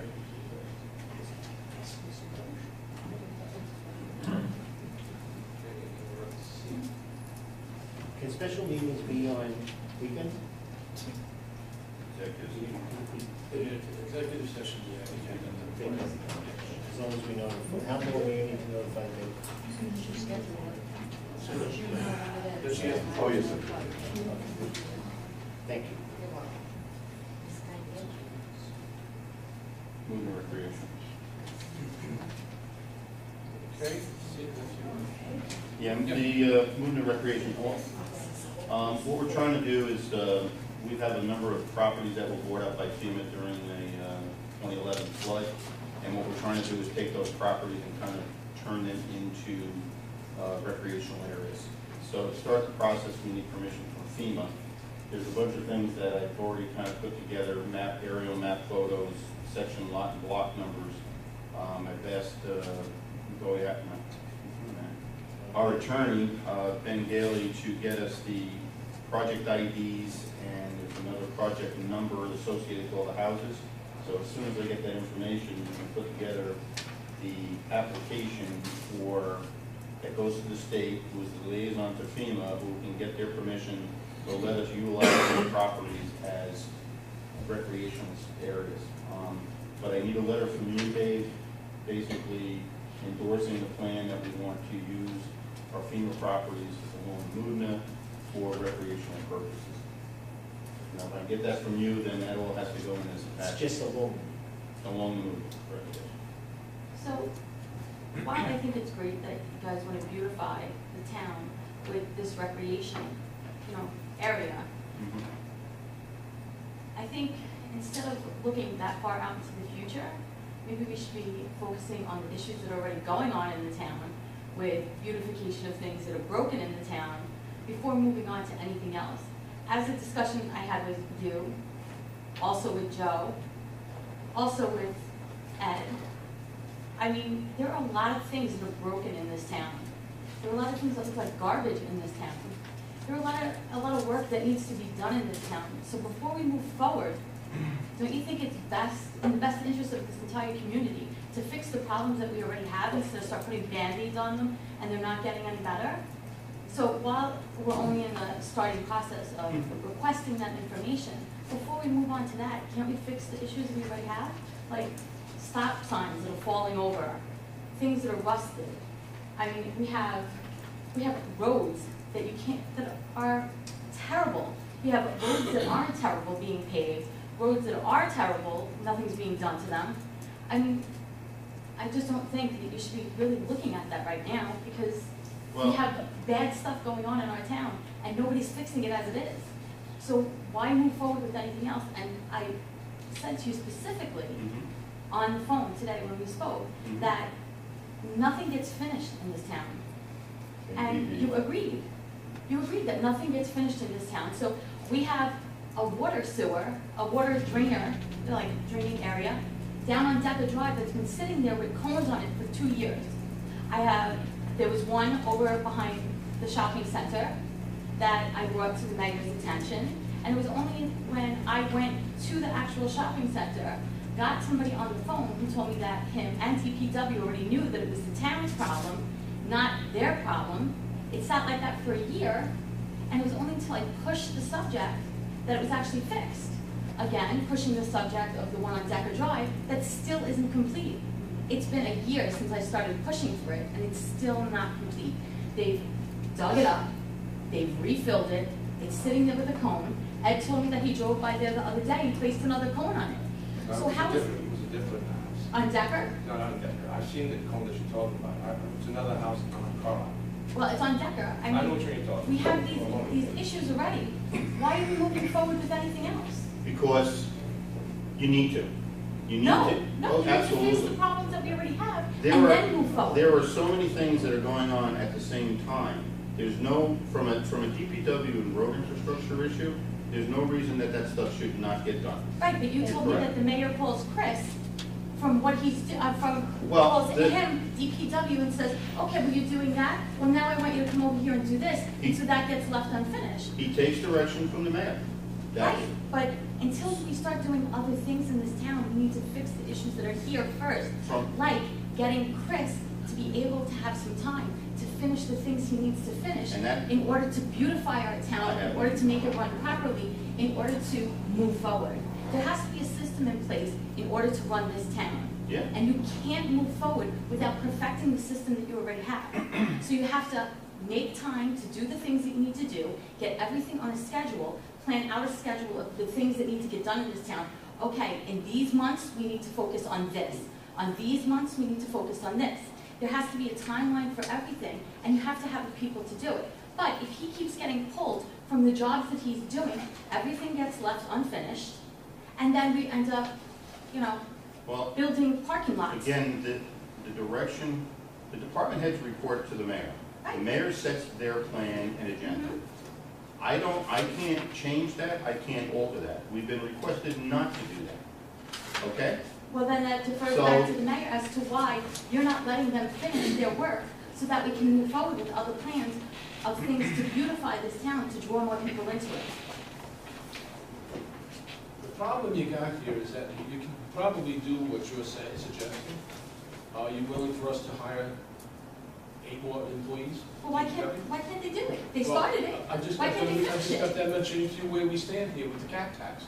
You can't have your cake and eat it too. You want lower But tax? if you have it dug up, it's gonna Okay. happen in the winter. No, no, no, no. It's already been done. Let me It's finish. already been started. I turn around and I call Chris numerous times, and when something comes up and I feel as though, all right, this is a priority, let's take care of this first. Well, it holds him back on something else. Well, don't you That's think it's a normal. priority that you fix things that people could be walking on, Ma'am, walking there's here so that we don't get there's sued? priorities all over this village. Well, you tell Joe me. Bucko also You don't gotta mentioned tell me about that, believe me. I've been hers. calling Joe Bucko for the last several months since he got elected, Yeah. asking him to help me, and he's been trying to help me, but you keep approving everything that everybody on this board is doing, including what I've asked you to do. You came to my house, you told me that they were gonna fix the curbing. A year later, they still hadn't fixed it, and I still had to come to you more and more. And all I had to hear was, oh, we don't have the money for this, oh, we don't have the money for that, oh, we don't have the money for this. So let me ask you, Mr. Mayor, where is all the money going? Like the money that's been set aside for roads that aren't being paved, and money that's being set aside for curbing and sidewalks. That's That is- already Where is it? sitting in the budget. That's what Mr. budget. Right, I understand it's sitting in the budget, but It's in it's the not budget getting for them done. to use. But it's not getting done. So what's the problem if it's, so what are you supposed to do? Okay, so the money's in the bank. So if it's not getting done, where's the money from last year? It's the idea of you're gonna use your DPW, you're gonna hire it out to a private contractor. But you gotta do something. You can't just leave the people of this community living in despair and thinking, oh, well, I'm gonna come to the board and nothing's ever gonna get done. Because obviously she's feeling that way since she's been dealing with it for 3 years. I dealt with it for 2 years and only for the fact that I came in here every single Let me day. explain something to you. Artie, you've been the superintendent many years, even before I got in. Right? Did everything run as smooth as silk day after day? No. Okay, so let me ask you a question. Did it take you a year to fill a hole? Hold on, let me answer. I'm asking you a question to try to answer your question. First Okay? of all, I've been out of the program for 5 years, Yeah. all right? I ran things a little bit different than what things are being ran now, all right? You know that, Dave. Tom knows it. The 2 other guys never worked on it, all right? I used to do things over and above that I wasn't supposed to do, and I let the fur fly, and let it go.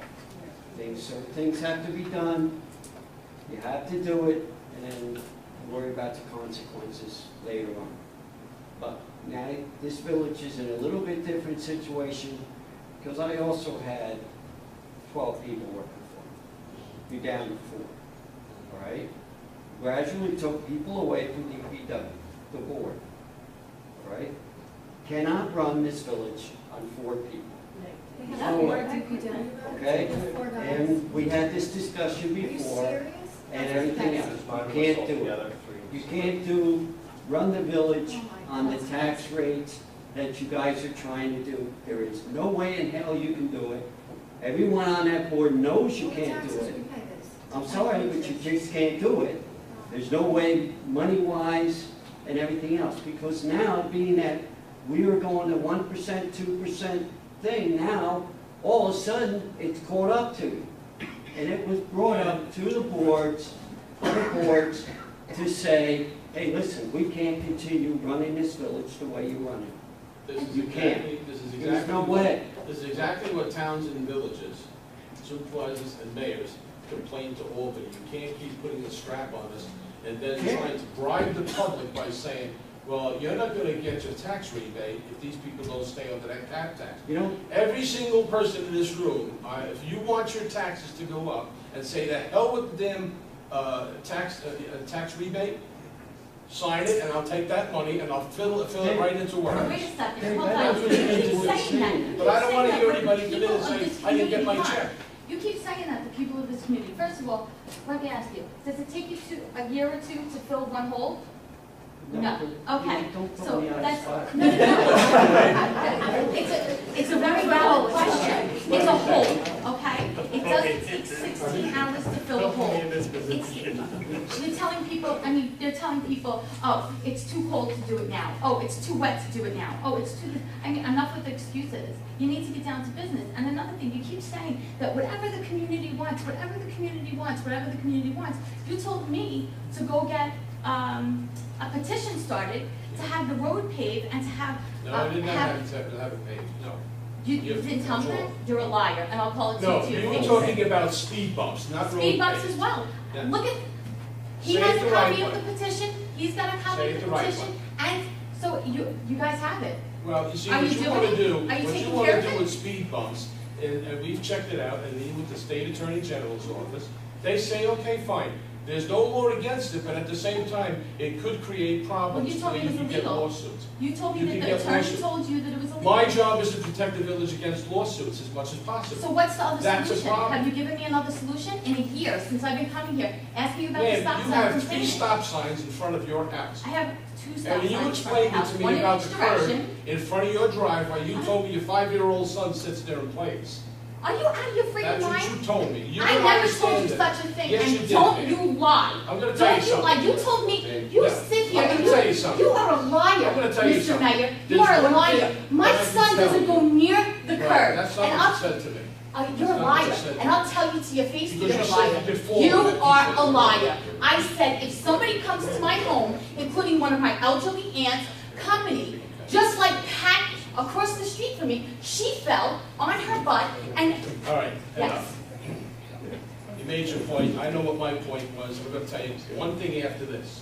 There's only one thing I hold extremely, extremely sacred. When you told me that, you did tell me that, I swear that on my brother's grave, and I never use that unless I'm You're a liar. 1,000% right. You're a Well, liar, that's your Mr. opinion. Mayor. No, it's not my It's opinion. over. As a matter of Your fact, complaint. it's the opinion of a lot of people in this town. Oh, a lot of people. You're a liar. How dare Well, you you know say what? that about If my you wanna child? fix everything- How dare you? if you You should wanna be fix it- ashamed of yeah. yourself. Any If you good wanna parent fix would it- never allow their child to play near the street, especially one that has special needs. You liar. First of all, You're a how about you have liar. a 5-year-old? You're a liar, and I don't have a 5-year-old. My son's gonna be 7. How about that? You're a liar. You're a disgusting individual. Disgusting. Speed bumps, you can't have emergency ambulances if you have speed bumps. Actually, you can, because they do, as a matter of fact, I gave all the information Yeah, to you're talking about Mr. speed ramp, Trump. not a speed bump. No, they're actually. They're called speed ramps. No, they're not. It's a speed hump. It's called a I'll speed end it. hump, Okay. and I gave the Okay. information for Ms. each Mack? one of those things Ms. Mack, to you have the something to mayor say? that have pictures and everything. Time out, on it. guys. And they also have Right. We're gonna lines move on. in between Justice to that the are board, made please. specifically for emergency service vehicles. I'm going to ask you to hold all comment to the end of the meeting. This is very unproductive. I would never get this meeting over with. Please hold all your comments to the public comment section at the end of the meeting. All right. Next, where is it? D. What were you doing with this? You gonna get more information? D is basically, yeah, it's a New York State linear grant funding program. Contacted Congressman Maloney's office. We played a little voice tag.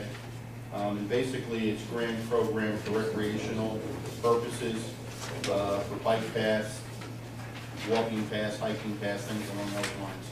One of the things that we spoke about trying to do over a lot of years, and if we could maybe utilize this, but at either at Ahern Park, we could put a nice circle in of pavement to like a walking path, and then if possible, if there's, depending on how much money, continuing something like that all the way down Ahern Boulevard. So between walkers, bicyclists, rollerblading, something more recreational, something better, more conducive to recreation versus sidewalks. It would be, 5 to an 8 foot path, and that's what it would be used for recreational purposes. So just an idea, I'm going to talk to the office and see what they have available. That's that. Information.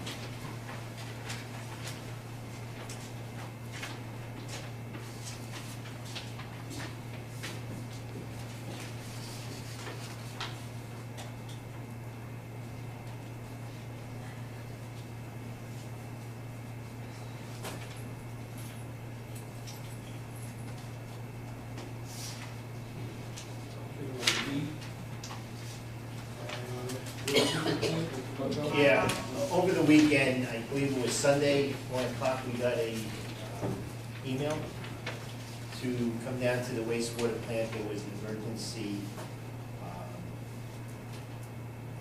down there where the plant pretty much shut down. Am I wrong with that? Am I embellishing? Maybe.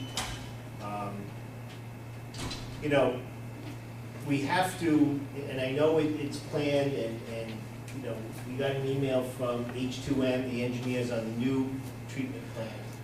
We have to fix what we have to fix down there. So however we get this money, whether we take it from somewhere in our budgets, not the concrete budget, but somewhere to fix what's going on there. They just can't work there. It's crazy. It's, and I could probably go into letter G, the equipment that DPW has.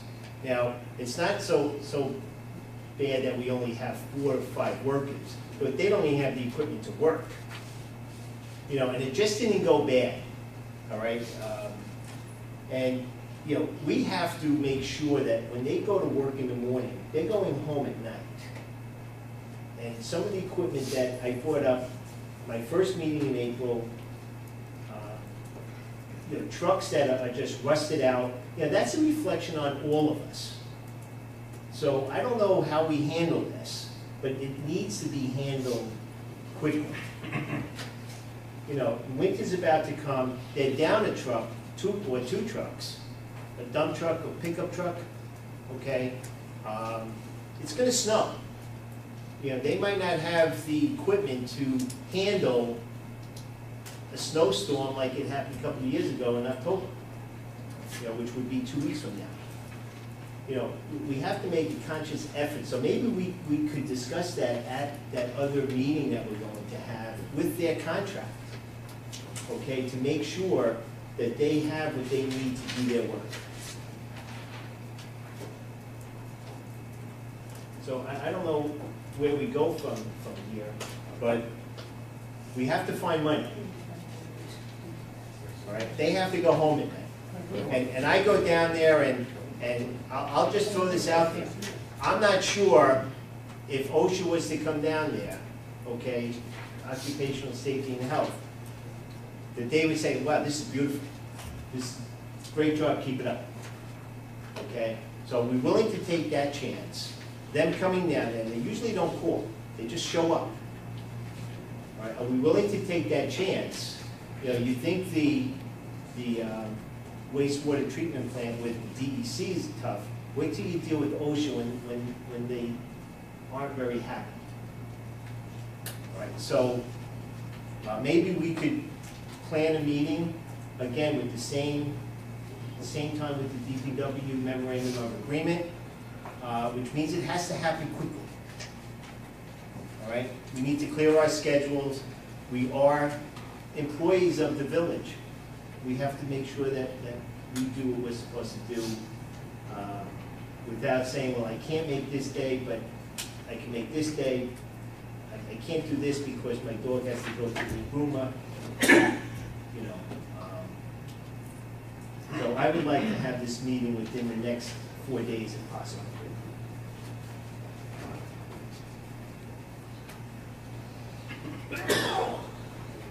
Chris, if you could give us a list of the equipment, I think you did a couple months ago, the years. I have pictures of the rust. Okay, everyone has their tetanus shot, right? So everyone's good for that. Just Did you get a price on a new truck? Yes. How much was that? 175,000. How much? 175,000. 175,000.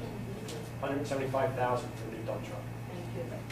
now, are we better off leasing our equipment? We don't put miles on it, so we have to look into commercial lease. Sure, it's different than the regular car lease. You and I discussed this. We need to see what's the best way of going about this. We don't really put that many miles on the equipment. You know, it's a reflection on all of us in this room right now. So, I don't, you want me to look into commercial leasing? Well, that's why I had you and Tom, so you check. That's fine with Well, me. then I make a motion that we go out and spend $175,000 on it. Good, But it you doesn't- tell me where it's coming from. Well, I don't Tell me where it's know. coming You from. put me in charge of it. I thought you said you were gonna check in on it, so check in on it, Okay. You got it. and then tell me where it's coming from. Next, well, it's gonna be in next year's budget. We can't, like Artie said, we can't keep working on zero. And I understand, Dave, what you're saying. Okay, I get it. All right, the problem is, things still have to be done. The hole still has to be filled. Streets still have to be paved. Curbing still has to be, that's our responsibility as government. Okay, that, all this stuff needs to be addressed in this next year's budget.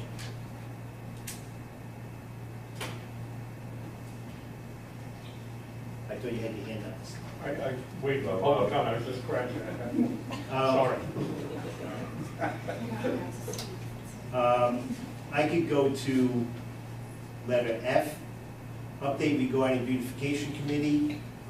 First of all, I'd like to thank everyone on the beautification committee for doing what they've done the past 10 days with planting in the village square, doing some weeding, planting by what's now going to be the Memorial Park, Veterans Memorial Park? Veterans Memorial Park. It's something that we need to continue to do. It needs to expand throughout the village. Right now, we have obviously a major construction project. The library, does anyone know when that's going to be completed? Is there a way that, because that site is getting more stuff on it? The I grade, understand they're 3 months behind. okay, well, the architect. They haven't even Yeah, enclosed it yet. right. The architect I spoke to regarding the lights, remember I said I was gonna look, those lights, they plan on using as part of their scheme. But can we ask the library to now fence in with a cover? Cover the fence so we're not seeing inside You'll all there. have to get in touch with the library people, Library board. Yeah. board, and then they can talk to the contractor. We can't do it. Well, why can't we do that? Well, talk to Jeannie, ask Jeannie what you do. I mean, you took me for aesthetics, right? Well, really, Okay. do something, because it's getting worse. I think You know, we need to- they cut a piece of metal and they throw it on the ground. Well, see if Jeannie can. And so does the other three guys. Talk to the board and so they can talk. Okay. So. She's asking when you're checking the place out anyway, from time to time. And she's in touch with the contractor. But we do have a law saying that sites have to be maintained, correctly? Right, correct? Sites have to be maintained, but you've got a site that's under construction. It's a little bit Well, different. right, sites that are under construction, we just can't have things thrown all over the place. If we don't have one, then I'm gonna go to what Mr. Brown said, then we need to enact one. Because it's terrible.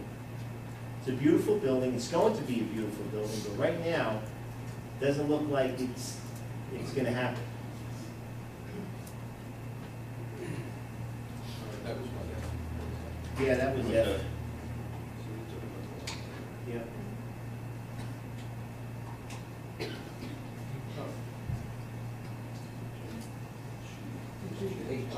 Joe, that's you. No, I put everything together. Oh, you put it together. Yeah, I'm very efficient. Nice to speak things over. H, resolution, agreement from the police department, it's a municipal agreement. Chief, I think it's better that you explain it a little bit better than I can, because I'll be fumbling over this, because it's kind of 2 pages long. So just give us a rundown on exactly what this entails. It's an agreement between the police department, police services, right? Yeah. Sheriff's Office. The sheriff's office. The Sheriff's Office. One of our members who's been through crisis negotiation training. He's been training with the Sheriff's Office. They invited him to join their team to train 1 day a month with the Sheriff's Office for 8 hours. And then they have like a 3 or 4 day training a year. The Sheriff's Office will cross-swear him as a sheriff's deputy, and he could possibly be called out for what used to be known as hostage negotiations, any kind of crisis negotiation. They also do it for a police officer killed in the line of duty and training for that. So it would be for one of our members to join that team. Question, if he gets called out, who pays him? Or we would do that. So it's kind of like a voluntary service to the county in helping Well, out. it also gives us access to all their services. We have a member, they're gonna equip him, they'll pay for his training, any future training. And the training didn't cost us anything initially, so yeah, I think it's a very good deal for us. It opens us up to a lot of services from the sheriff's office. We'd be the first outside member to join that team. And we have a couple of guys from other agencies in their SWAT team, but nobody else from other agencies besides our listing. Gotcha. Okay, so basically, you need approval for this, and Yes. so the resolution. Yes. I'll make a motion. I'll second.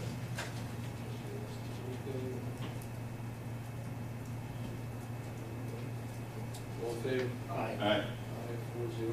Okay, you just need that, a copy of that, that's the Get a back copy of the side. resolution, yeah. I'll sign the contract, I won't need to sign the contract. All right. This one is easy, you check this out, I guess you go Yes. through this every year and check this out. Got a bunch Christmas of parade. things in there, this one.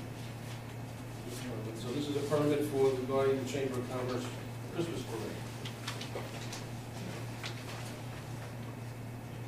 You can check it out, it's got the corporate certificate. It also has the map. The insurance, yeah, there's an insurance. Yeah, the spectrum. And it's gonna be on Saturday, December 3rd. I believe it's about 6 P.M. Yeah, so it's answering. It's actually 5:30 to 8. Okay. 5:30 to 8. I think I put a notice out on this last one. Okay, so. I'll make a motion to accept the information as provided. Oh, you made the motion. Aye. Second? Is there a second here? I'll second All in favor? Aye. 4-0.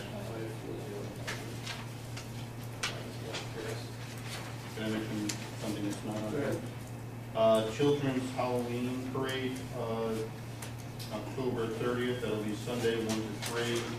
It'll take off from the Memorial Park on Avern and end at the Woodfield Softball Park. So there'll be some music, obviously candy, cider, donuts, a couple of bouncy castles for a couple hours for the kids to enjoy the time. So, let me make sure, I don't know, did that go out last Friday? It did? Yeah. I'm sorry? Yes. Okay, cool. We can obviously do that again after this. Thank you.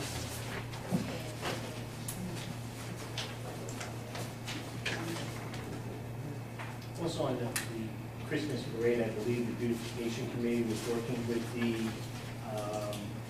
chamber regarding a store window contest. So both entities will be working together. We're looking for judges to judge the windows. I don't want to be a judge. I don't think you should be. I don't think I should be a judge. You should be a citizen.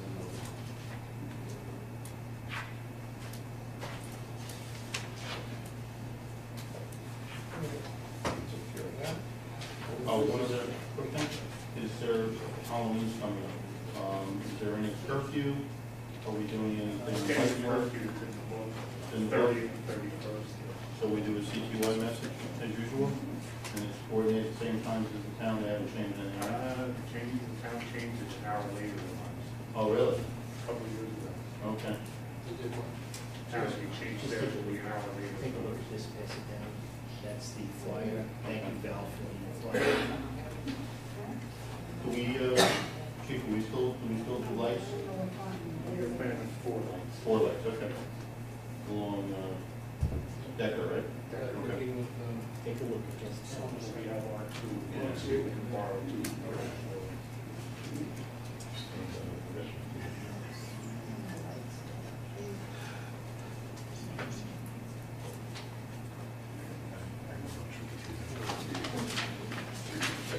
these kids. Kids go run up. No, I got it from Joe, he said, pass it down. Review.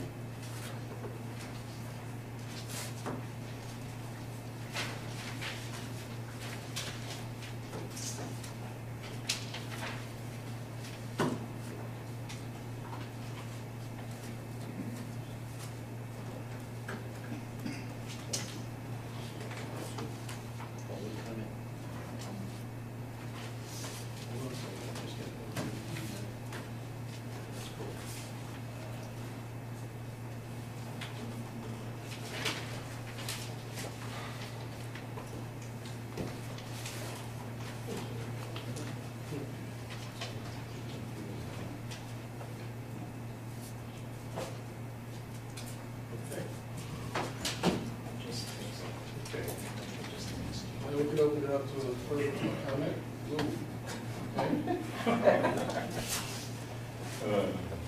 Okay. Sean Hegarty, Yeah. I for one would just as soon pay a 3 or 4% tax now than paying 23% like we did at one point, because we were so far behind in everything, we try to catch up. There's no reason to keep on being below that tax cap if we can't do what we need. These guys can't provide supplies to take care of the roads, we can't. What's it gonna do? 5 years from now, you'll say, let's raise the tax to 20%, 25%? Let's do it 3% a year, 2%, whatever it is. That's up to the board what they want to do, because when I get Better down, than live in pauper and they want to raise it up, Take the hit they'll raise later. it up.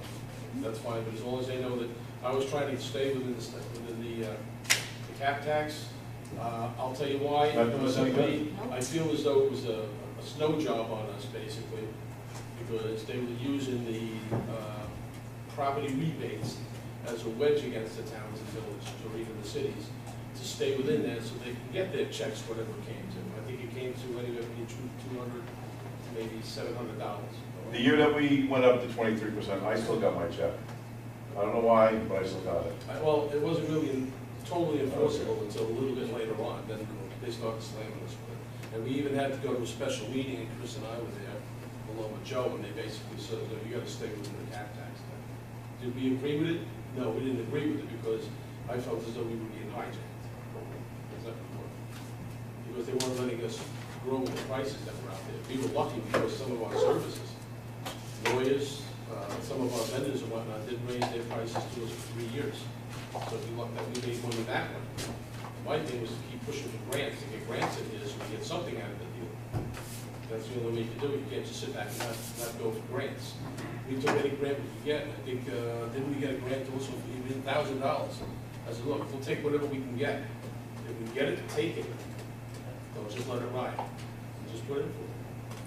So we do the best we can with what we have and what's available. Yes, Paul? Point of order, number one, you didn't recognize Mr. Hagerty, he just started talking, just like that. But I agree with him. I agree with him. As a citizen, as a resident here, I would be happy, but I can accept the 2 to 3% rate. You need it. We can't live, my synopsis of the meeting, we need to find money. People, and we're working with 4 DPW workers. We need a $175,000 dump truck. When I talk to people that don't come to this meeting, they ask me, well, where did all the rest of that tax money go? They don't know, all right? They don't know. So maybe now the cap of 1.0080, the board has to convey to the public, hey, listen, the cap means that if we stay under the cap, you get your rebate. We can raise the taxes and you won't get, you guys, the board has to explain it to the people. You guys have to get in the batter's box and look down that fastball, to use a baseball analogy here. You gotta look down the fastball and say, hey, we have to do this, because what he says is right. Most of you guys will be gone, we'll make sure of that, and then the next guys are gonna have to raise it that 25%. It's not fair to them, whoever they may be. So you guys gotta get up there and sell it to the public. We have to raise the tax. Maybe, and I appreciate you letting me talk, maybe we can have a citizens committee for a budget review with a board member as you guys do the budget, so we can, somebody in the audience or somebody can get together with a board member and see where the budget money is going. And so we can bring that message back to the people. I mean, there was a few things in that budget last year that, line items, and it would be a line item review, I think, is needed, because there were a few things in that budget last year when we had the budget public hearing here that, guys getting the uniform allowance, but we can leave it there because we can always move that money to another. No, we gotta clean it up. We gotta clean those things up. So maybe we could have a citizen or a group of citizens committee to sit down with a board member after you guys do the budget, go over what's in the budget, see where it's going. But you guys gotta step up and sell it and say, yeah, a lot of people, when you tell people that there's a cap, they don't know, they believe, oh, we can't go above that. Oh, yeah, you can, but then you lose your rebate. Well, so you have to, it has to be, you gotta explain that to people, whether it's a column in the Post, and say, hey, you know, tell them, Sean Haggerty and Paul Lang said, we're gonna raise the taxes to Throw me under the bus. I would love to spearhead that. You know, something, but you guys gotta sell it. You can't say, well, we're gonna keep it under the cap, because then we need, everything we need money. DPW needs workers, we need to find money. I kept on writing it down every time you guys said something about money. We have no money, we have no money. So we gotta get the money. That's the only way you're gonna get the money, through taxes. At least I know that 2% that I put into the village is gonna stay in the village and stuff is gonna get done. And I'll see something for my money. Tom DeVinco said Time Warner's raised their rates. My rate, he's right. My rates, I'm paying almost $300 a month at Time Warner. I don't see anything different now than I saw years ago. And I would love for Frontier to come in just to change and tell Time Warner to take a hike. Just to have the opportunity to do that. Yeah, I mean, everything's going up. You know, brown turkey's $2.99 a pound. Hey, you know, listen, everything's going up. I know, I understand. I'm on, My weight keeps going up. I'm on fixed income. We noticed. But, you know, this is where things are going. I can't go to Jersey if I gas. 23 cents a gallon, it went up down there, so everything's going up. Now, what you guys have to sell, a tax increase, and so that it's not for a board 4 years, 3 years in the future, that we gotta raise it 25% again. I'm with you. I don't wanna pay any taxes. I don't either, But but, we have to. yeah, you have to. You gotta pay the piper. Thank you very much. Yes. Yeah, Terry Hughes, continuing, you know, fortunately I'm going to Newburgh tomorrow, so I'll be safe. People threw a beer bottle through my quarter window in my car. I thought that was gonna cost a lot of money, but fortunately for me, there's a glass waiver on your auto insurance. Unfortunately for the Village of Washington, the insurance company told me that basically comprehensive in the Village of Washington, when you have vandalism like that, it's something they really can't, they assume it happens once, it's gonna happen again and again. So the long and short is there's gonna be a reserve set up for that. It's gonna cost the Village of Washington people more. At 1640 today, I was upstairs, I took a look outside, and 2 kids threw stones at my house. They were in a white sedan, they were leaving. This is just about had it. I think it's time I went to the state police. I've now gotten, now I'm getting threats on my email. I did get threats on my telephone, and I got rid of the telephone. I went to the police here, Sergeant Lopez, I guess he's a sergeant, and I talked to level 3 communications where the calls were coming from, and they said, oh sure, we'll turn these over, we're serious about these, but you have to go to the police, and they're supposed to notify the district attorney. Sergeant Lopez says, oh, it's probably a burglar alarm. So this is kind of getting ridiculous. My son, it's kind of like a joke, you're talking about veterans. My son's a disabled veteran, he won't even come to Washingtonville. I'm a veteran, this is just getting ridiculous. I do have cameras, so maybe, since we do have detectives, maybe they could go through the cameras and take a look. A lot of times the cameras don't show everything, but they do show. The other thing, of course, is I've got, when we went to a meeting in Blooming Grove, they indicated when you're looking at people breaking into the house, the best thing to have is a 12-gauge shotgun, so I got that. What? 12-gauge shotgun? That's what the emergency management says at the Blooming Grove Town Board meeting. Yeah. It was their work session. Because, I mean, they tried to break in once. I mean, the police report said, oh, there was glass there. Yeah, the previous week they had broken the storm door. And then he said, oh, there was glass there, and he didn't find the rock. Well, that's because it wasn't a rock, it was a brick. Threw a brick through my front door.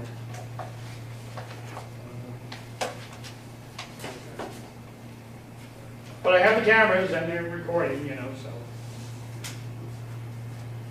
Open it. So, again, I'm trying to find out what it is that's going to happen with the stop signs. I mean, the gentlemen have been coming to the house periodically.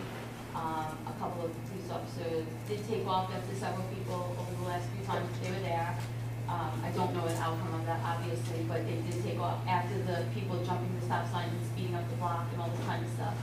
And through the conversations that I've had with 3 out of 4 of you, I've expressed that I have been trying to work for a solution.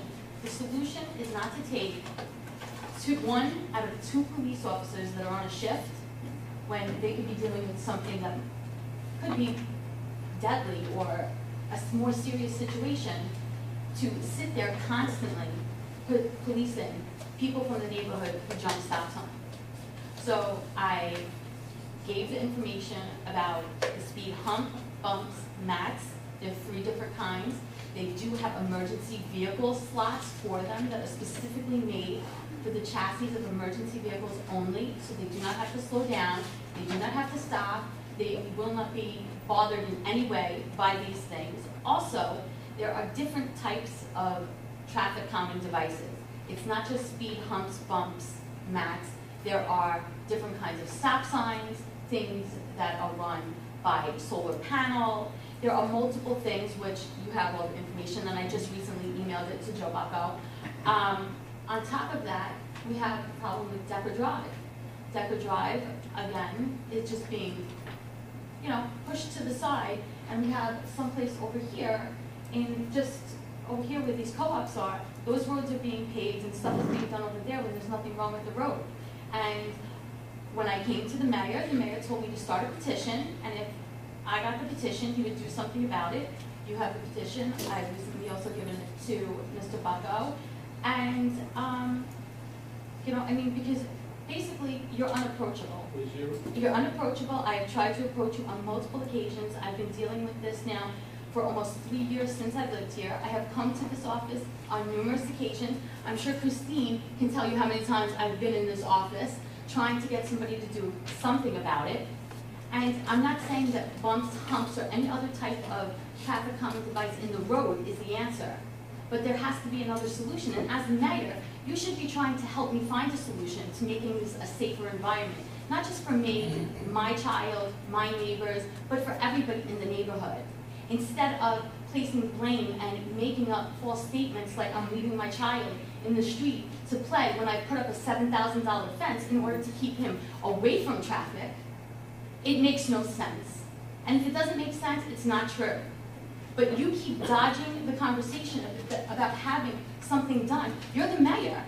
And if you want to hold that office, then you need to hear what the people around you are saying, the people in your community are saying about the things that they want and don't want.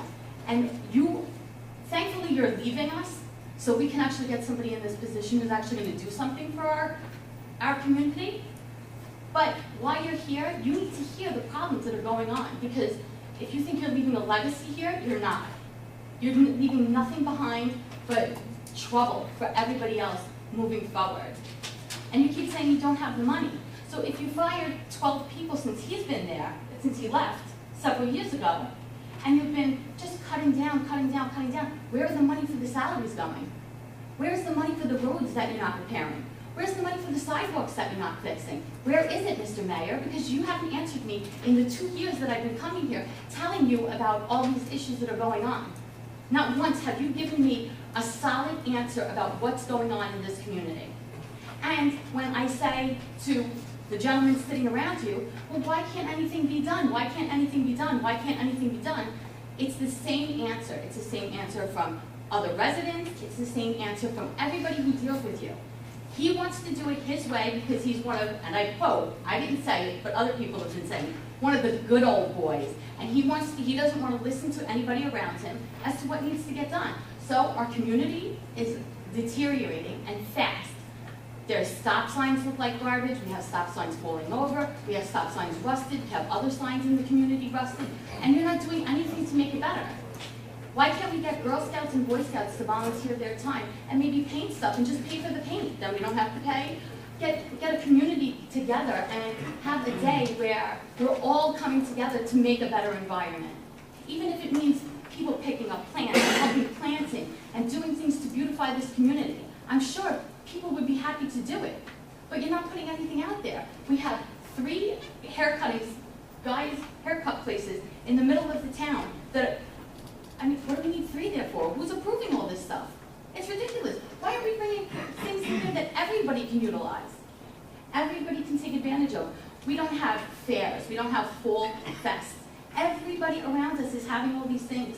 Everybody around us. You think that other towns aren't having the same budget issues we are? But yet, They have the fire department, they have the police department, they have local communities, local businesses coming out and saying, you know what, let me donate this, let me do this, like the soccer club. The gentleman who owns the soccer shop. He does so much for this community, but nobody wants to do it because they come here, they ask you about it, and you blow them off. They didn't come to me. Can I just add on? I came to you, what did you No, do? I said they didn't come to me and say, I did. I came to you, and anything that I have to say about you, I have no problem saying to your face. And I'm telling you, people are saying this. Karen was here, she hasn't had her curbing fixed, it's taken 3 years. You came to my home, you told me that you were gonna take care of it, and you did nothing after that. If it wasn't for Joe Galante, who worked endlessly, tirelessly, to help me out, to get it done, it still wouldn't be done.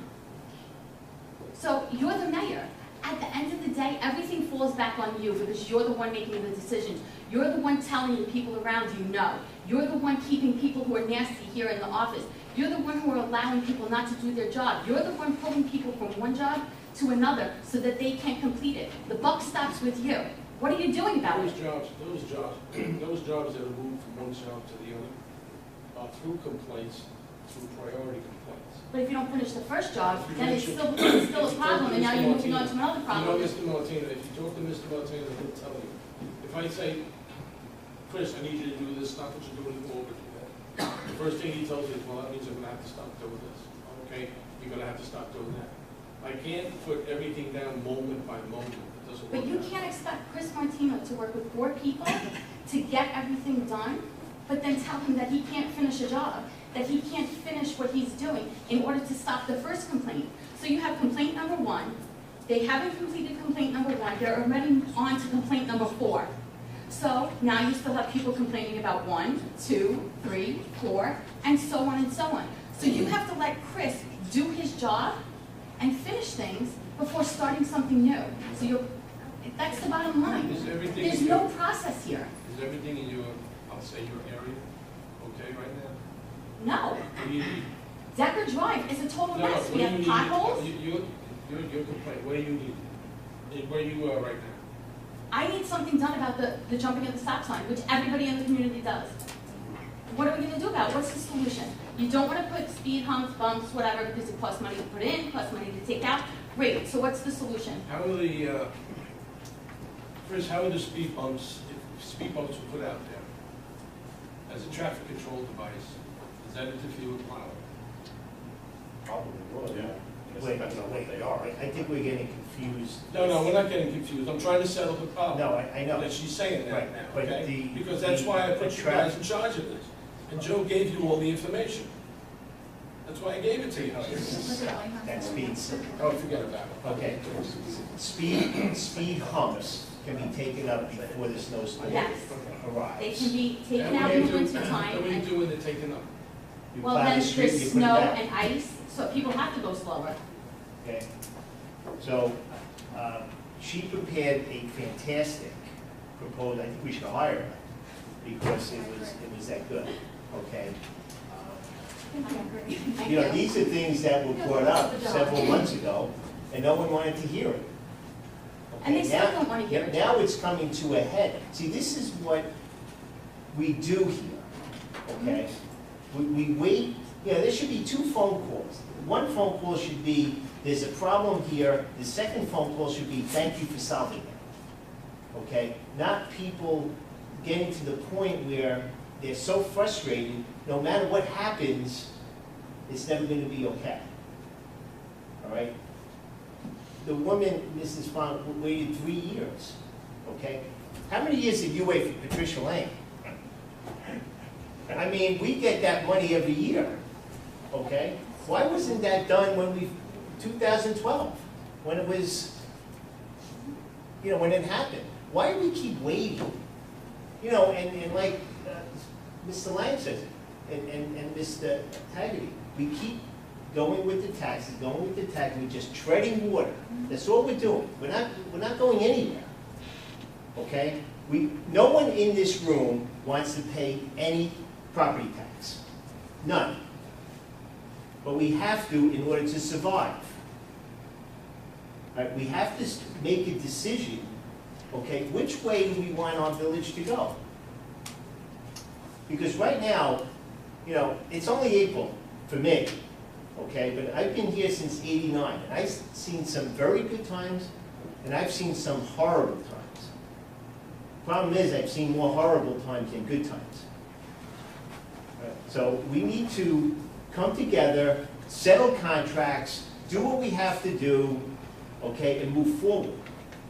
We just can't keep kicking, what do they say, kick the can down the street? Is that how that goes? It's, okay? We just can't keep doing it. You know, residents, they come here, okay, and they hear things, and quite frankly, sometimes I go home shaking my head. Like, I don't know what happened here. All right? But I get phone calls, I get text messages, emails, 24 hours a day. All right? I'm tired of hearing, as a board member, we don't have money. I'm tired of hearing. Because I just found $40,000 for the CHIPS money, $18,000 for sidewalks and curbing, okay, and there's even more money in here. We have a police booth, $200 to paint it. Now it came down to $100. So why did we even budget $200? I believe, you know, Ms. Lang, it comes back to what you said. Let's put money in here, we could always move it. I found $6,000 from the justice, the two justices. They had $12,000 for a part-time court officer. They weren't going, part-time clerk. They weren't going to hire the clerk. $6,000 came over. What did you do with the $6,000 to cover some overdrawn? But I was the one that made the I'm just decision. saying, you made a decision, but yet the $6,000 was to cover the mistakes you made. Mistakes who made? But you used too much money, so you had to take from $6,000 to cover a couple of your mistakes. Like what? The bridge that was falling apart, No. people were falling through it. You there was another one, besides, I don't Get have back it to in me front. on I it, don't because have- you said two. Two, that was two. All right, well, the bridge was unsafe. As far as I'm concerned, take the bridge down. All right, now, let me ask you something. Go ahead. We did a budget transfer last meeting, Yes, right? To cover deficiencies. Correct. From 3 line items. correct, So you borrowed the money from them, you Correct. moved the money. right. You got money left over, where did you want that money to go, balance of the 6,000? Wherever it has to go. Maybe it goes into the traffic control. No, you I have to don't know. tell me where it has to go, because you have to make up a resolution for a budget transfer. How much money is left over? You used $2,800 out of 6,000. 6,000. Okay, so let's use the remaining for traffic control. Because now you did more work in the center of the village, is that correct? Yeah, Where is that coming from that, it was $600 if I remember correctly. from? All right, that's got to be put someplace now. I mean, I also purchased signs, pardon our appearance, you approved it, Tom approved it, I wound up taking the money out of my pocket. No one will approve. That's never gonna happen again, ever. You took it upon yourself, Joe, to make those signs up. You weren't part of it. I was here. No, it was Ed and it was Tom. No, and Tom, he's dead. Well, amnesia runs wild, again. Amnesia's runs wild. Anybody else got comments? Okay. Obviously, getting out. Yes. Right, I'm sorry. Behind yourself. My name is Sandy Eller, I live at 6 Van Dyke Road. What everybody is saying, the school sends something out when they're doing their budget, and they ask for volunteers to look at the budget. Why aren't we doing that here in town? Sometimes different sets of eyes pick up on something. You had money sitting there year after year after year that you don't use, and then at the end, you're like, oh, we got an extra 4,000, let's blow it here. Why don't we have volunteers that come in and help you guys? Like, I mean, we're all part of this. Christine, what would the attorneys, what do you think their opinion would be? But it's our money, so they really shouldn't tell us that. We You're right. can't look at it. You can't have 15 people walking in, I'm that's. not saying As soon 15, as- they ask for volunteers, you put down, I would love to. The committee. You would Yes, put down a a committee, you pick and choose who you want on that committee by going by their qualifications. It's all volunteer. You're gonna do just like you do in the school, sign a form saying FERPA, that you're not gonna repeat things and that. It's not to say that you're doing anything wrong, it's to give you more sets of eyes and more ideas where money can be, instead of just sitting there until, oh gee, we need something, let's pull it from there. That way you have it there, it's there, you know what you're working with, not well, we're 90,000 short now, so let's go through the line items again and see what we find. You had the $90, 90,000 there. It's nothing critical against people, it's just, That's what the board does anyway, they go, when it Yeah, comes but from me, it for goes to the you, board but I'm for saying, changes. just like the school board, they'll ask for like 2 teachers, 2 TAs, 2 parents, 2 PTA people. Come and sit down with us and look, different sets of eyes pick up on different things. People have different ideas. It's not saying that you're right, you're wrong, it's just getting different opinions. And the school board feels it's the citizens' money. We're paying them school taxes, let them look at it. That's their money, that's their hard-earned money that's gonna educate the kids. Let them decide where it's going. All right, I'm gonna have the attorney come down to next week. All right, yeah, I would be interested, and I When- would, like I when- said, it's nothing personal, it's just that. When do you think, Dave, you would have all the information from the department heads? We have to have the budget ready by mid-January. That's not gonna, you know, so the department heads give you the information. They give you the information, then I have to go over the information and then go back over and see where they stood from last year. So are we looking at mid-November? I want to get it done before December. Okay, so beginning of November, we could set up Yeah, committees. even if it's I would on be more than Saturday, happy you get people to to, volunteer, that's great. look, I want everyone involved, okay, because it is all of our money, Right. okay? No one in, like I said, no one in here wants to pay any property. It's just the same as like you at home. You don't make all the decisions in your home where your money's going. It's a partnership. I've only made one decision in my life, You got married. one important decision. That's right, Yeah. marriage of life. Apparently, buying houses is important, All right. You didn't make that decision either. Artie? and I didn't do that either. Did we ever look into, the state just put these rumble strips in the middle of 94 and 201. 94 or 208? Well, you know, the center line, the center line, so if you hit the center lines, you know you hit the center lines. Maybe you can talk to someone from DOT and ask them if you could use them for your deterrent of speed. I actually did talk to the DOT. Instead of, you know, instead You of. should see the package. Well, I, I'm telling you, I she should be actually higher. did speak to the DOT, I got I mean, contacted, maybe- I contacted. maybe the- that's an idea, maybe you can look at, that might be an attachment that could go on our skid steer. They put them in the center line for texting. What's that? For people who text, they seem to think they go to the left. Regardless what they.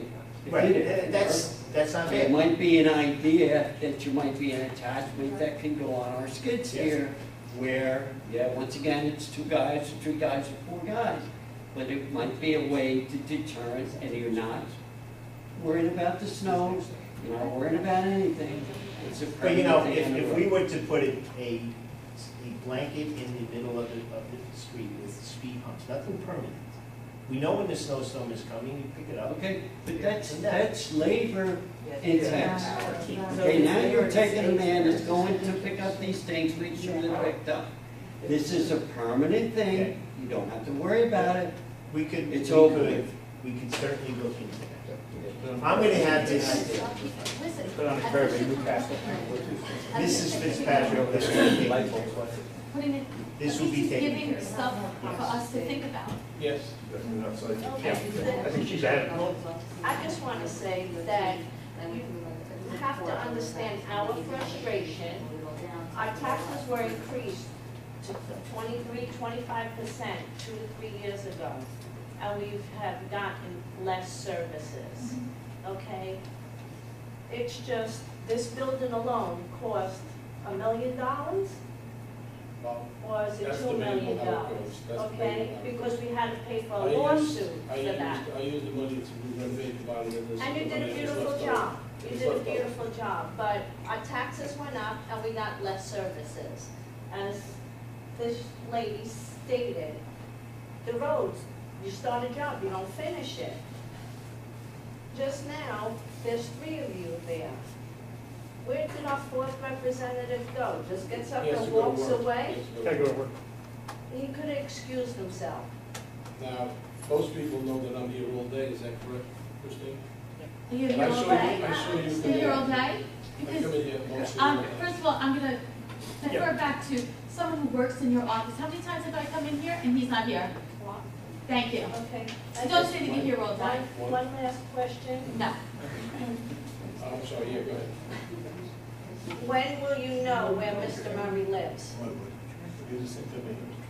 When will you have an answer? All right, let me talk to the attorney. Okay, just because if you're gonna vote on legal matters, I think you should have a legal board, not somebody who doesn't live in the village. And so, maybe by next meeting, you'll know where he lives?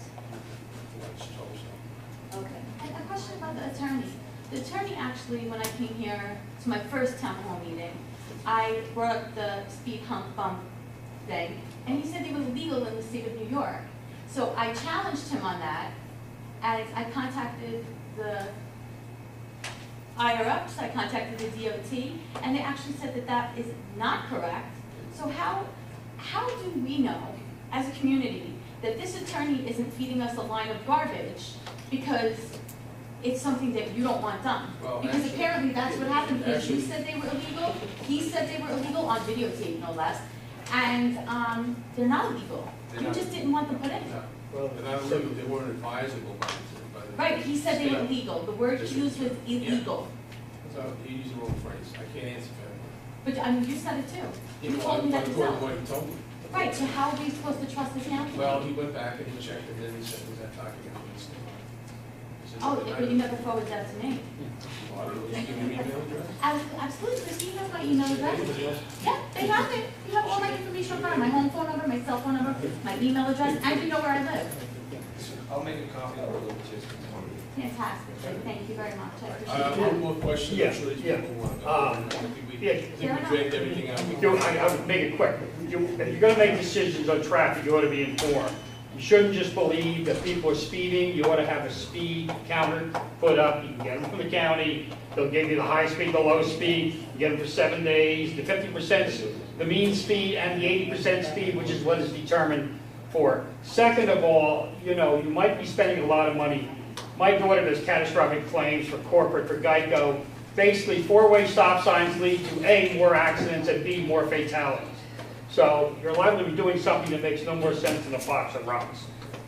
Just people speed up, because what happens is people slow down, but then they speed up in between, and it's more difficult to stop when you're speeding up than when you're expanding.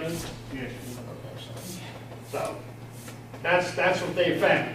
More accidents and also more fatalities even because people speed up in between. You want to do away with stop signs? No. Pardon me? You want to do? Four-way stop signs lead to more accidents, pretty well known. Yes, we do. But the theory was they make less fatalities. Question, how many four-way stop signs do we have in this village? Pardon me? How many four-way stop signs? Let's see, I know there's that, well, there's a lot of three-ways, but, No, a four-way stop sign would only be a four-way road. You tell me where the four-ways are. I'm not arguing with you, I just want to know if you know. Oh, yeah, well, there's one down on Ballard or whatever the heck it is. That's one.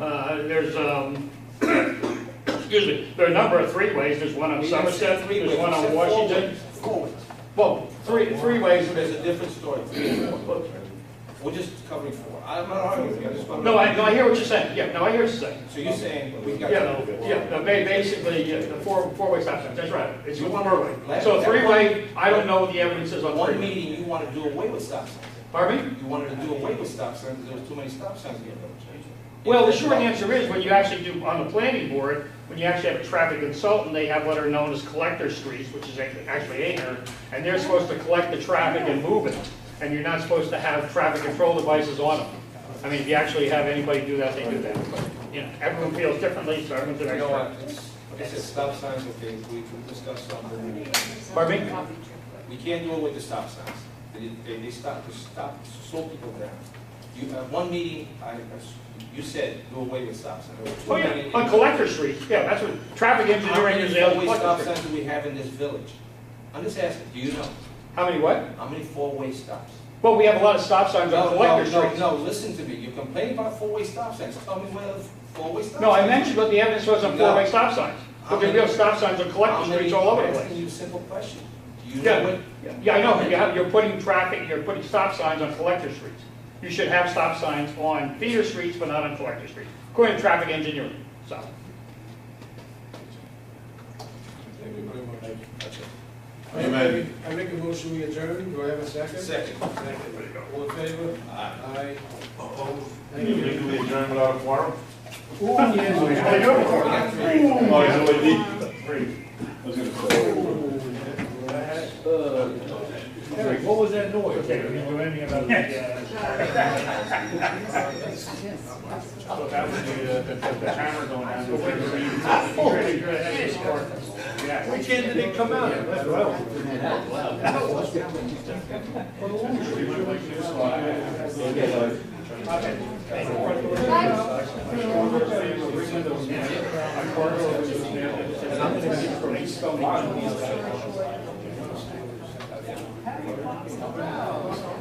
But I have. Chris, if you got it. They twin. They have done that, and there's a bit of response. You know, they drop people off, they come to the, they come and get on the house and do. Yeah, why don't you stand there so you could be like the rest of us? So you could be like the rest of us. Judge hired somebody. I can't hear you. Yeah, I know.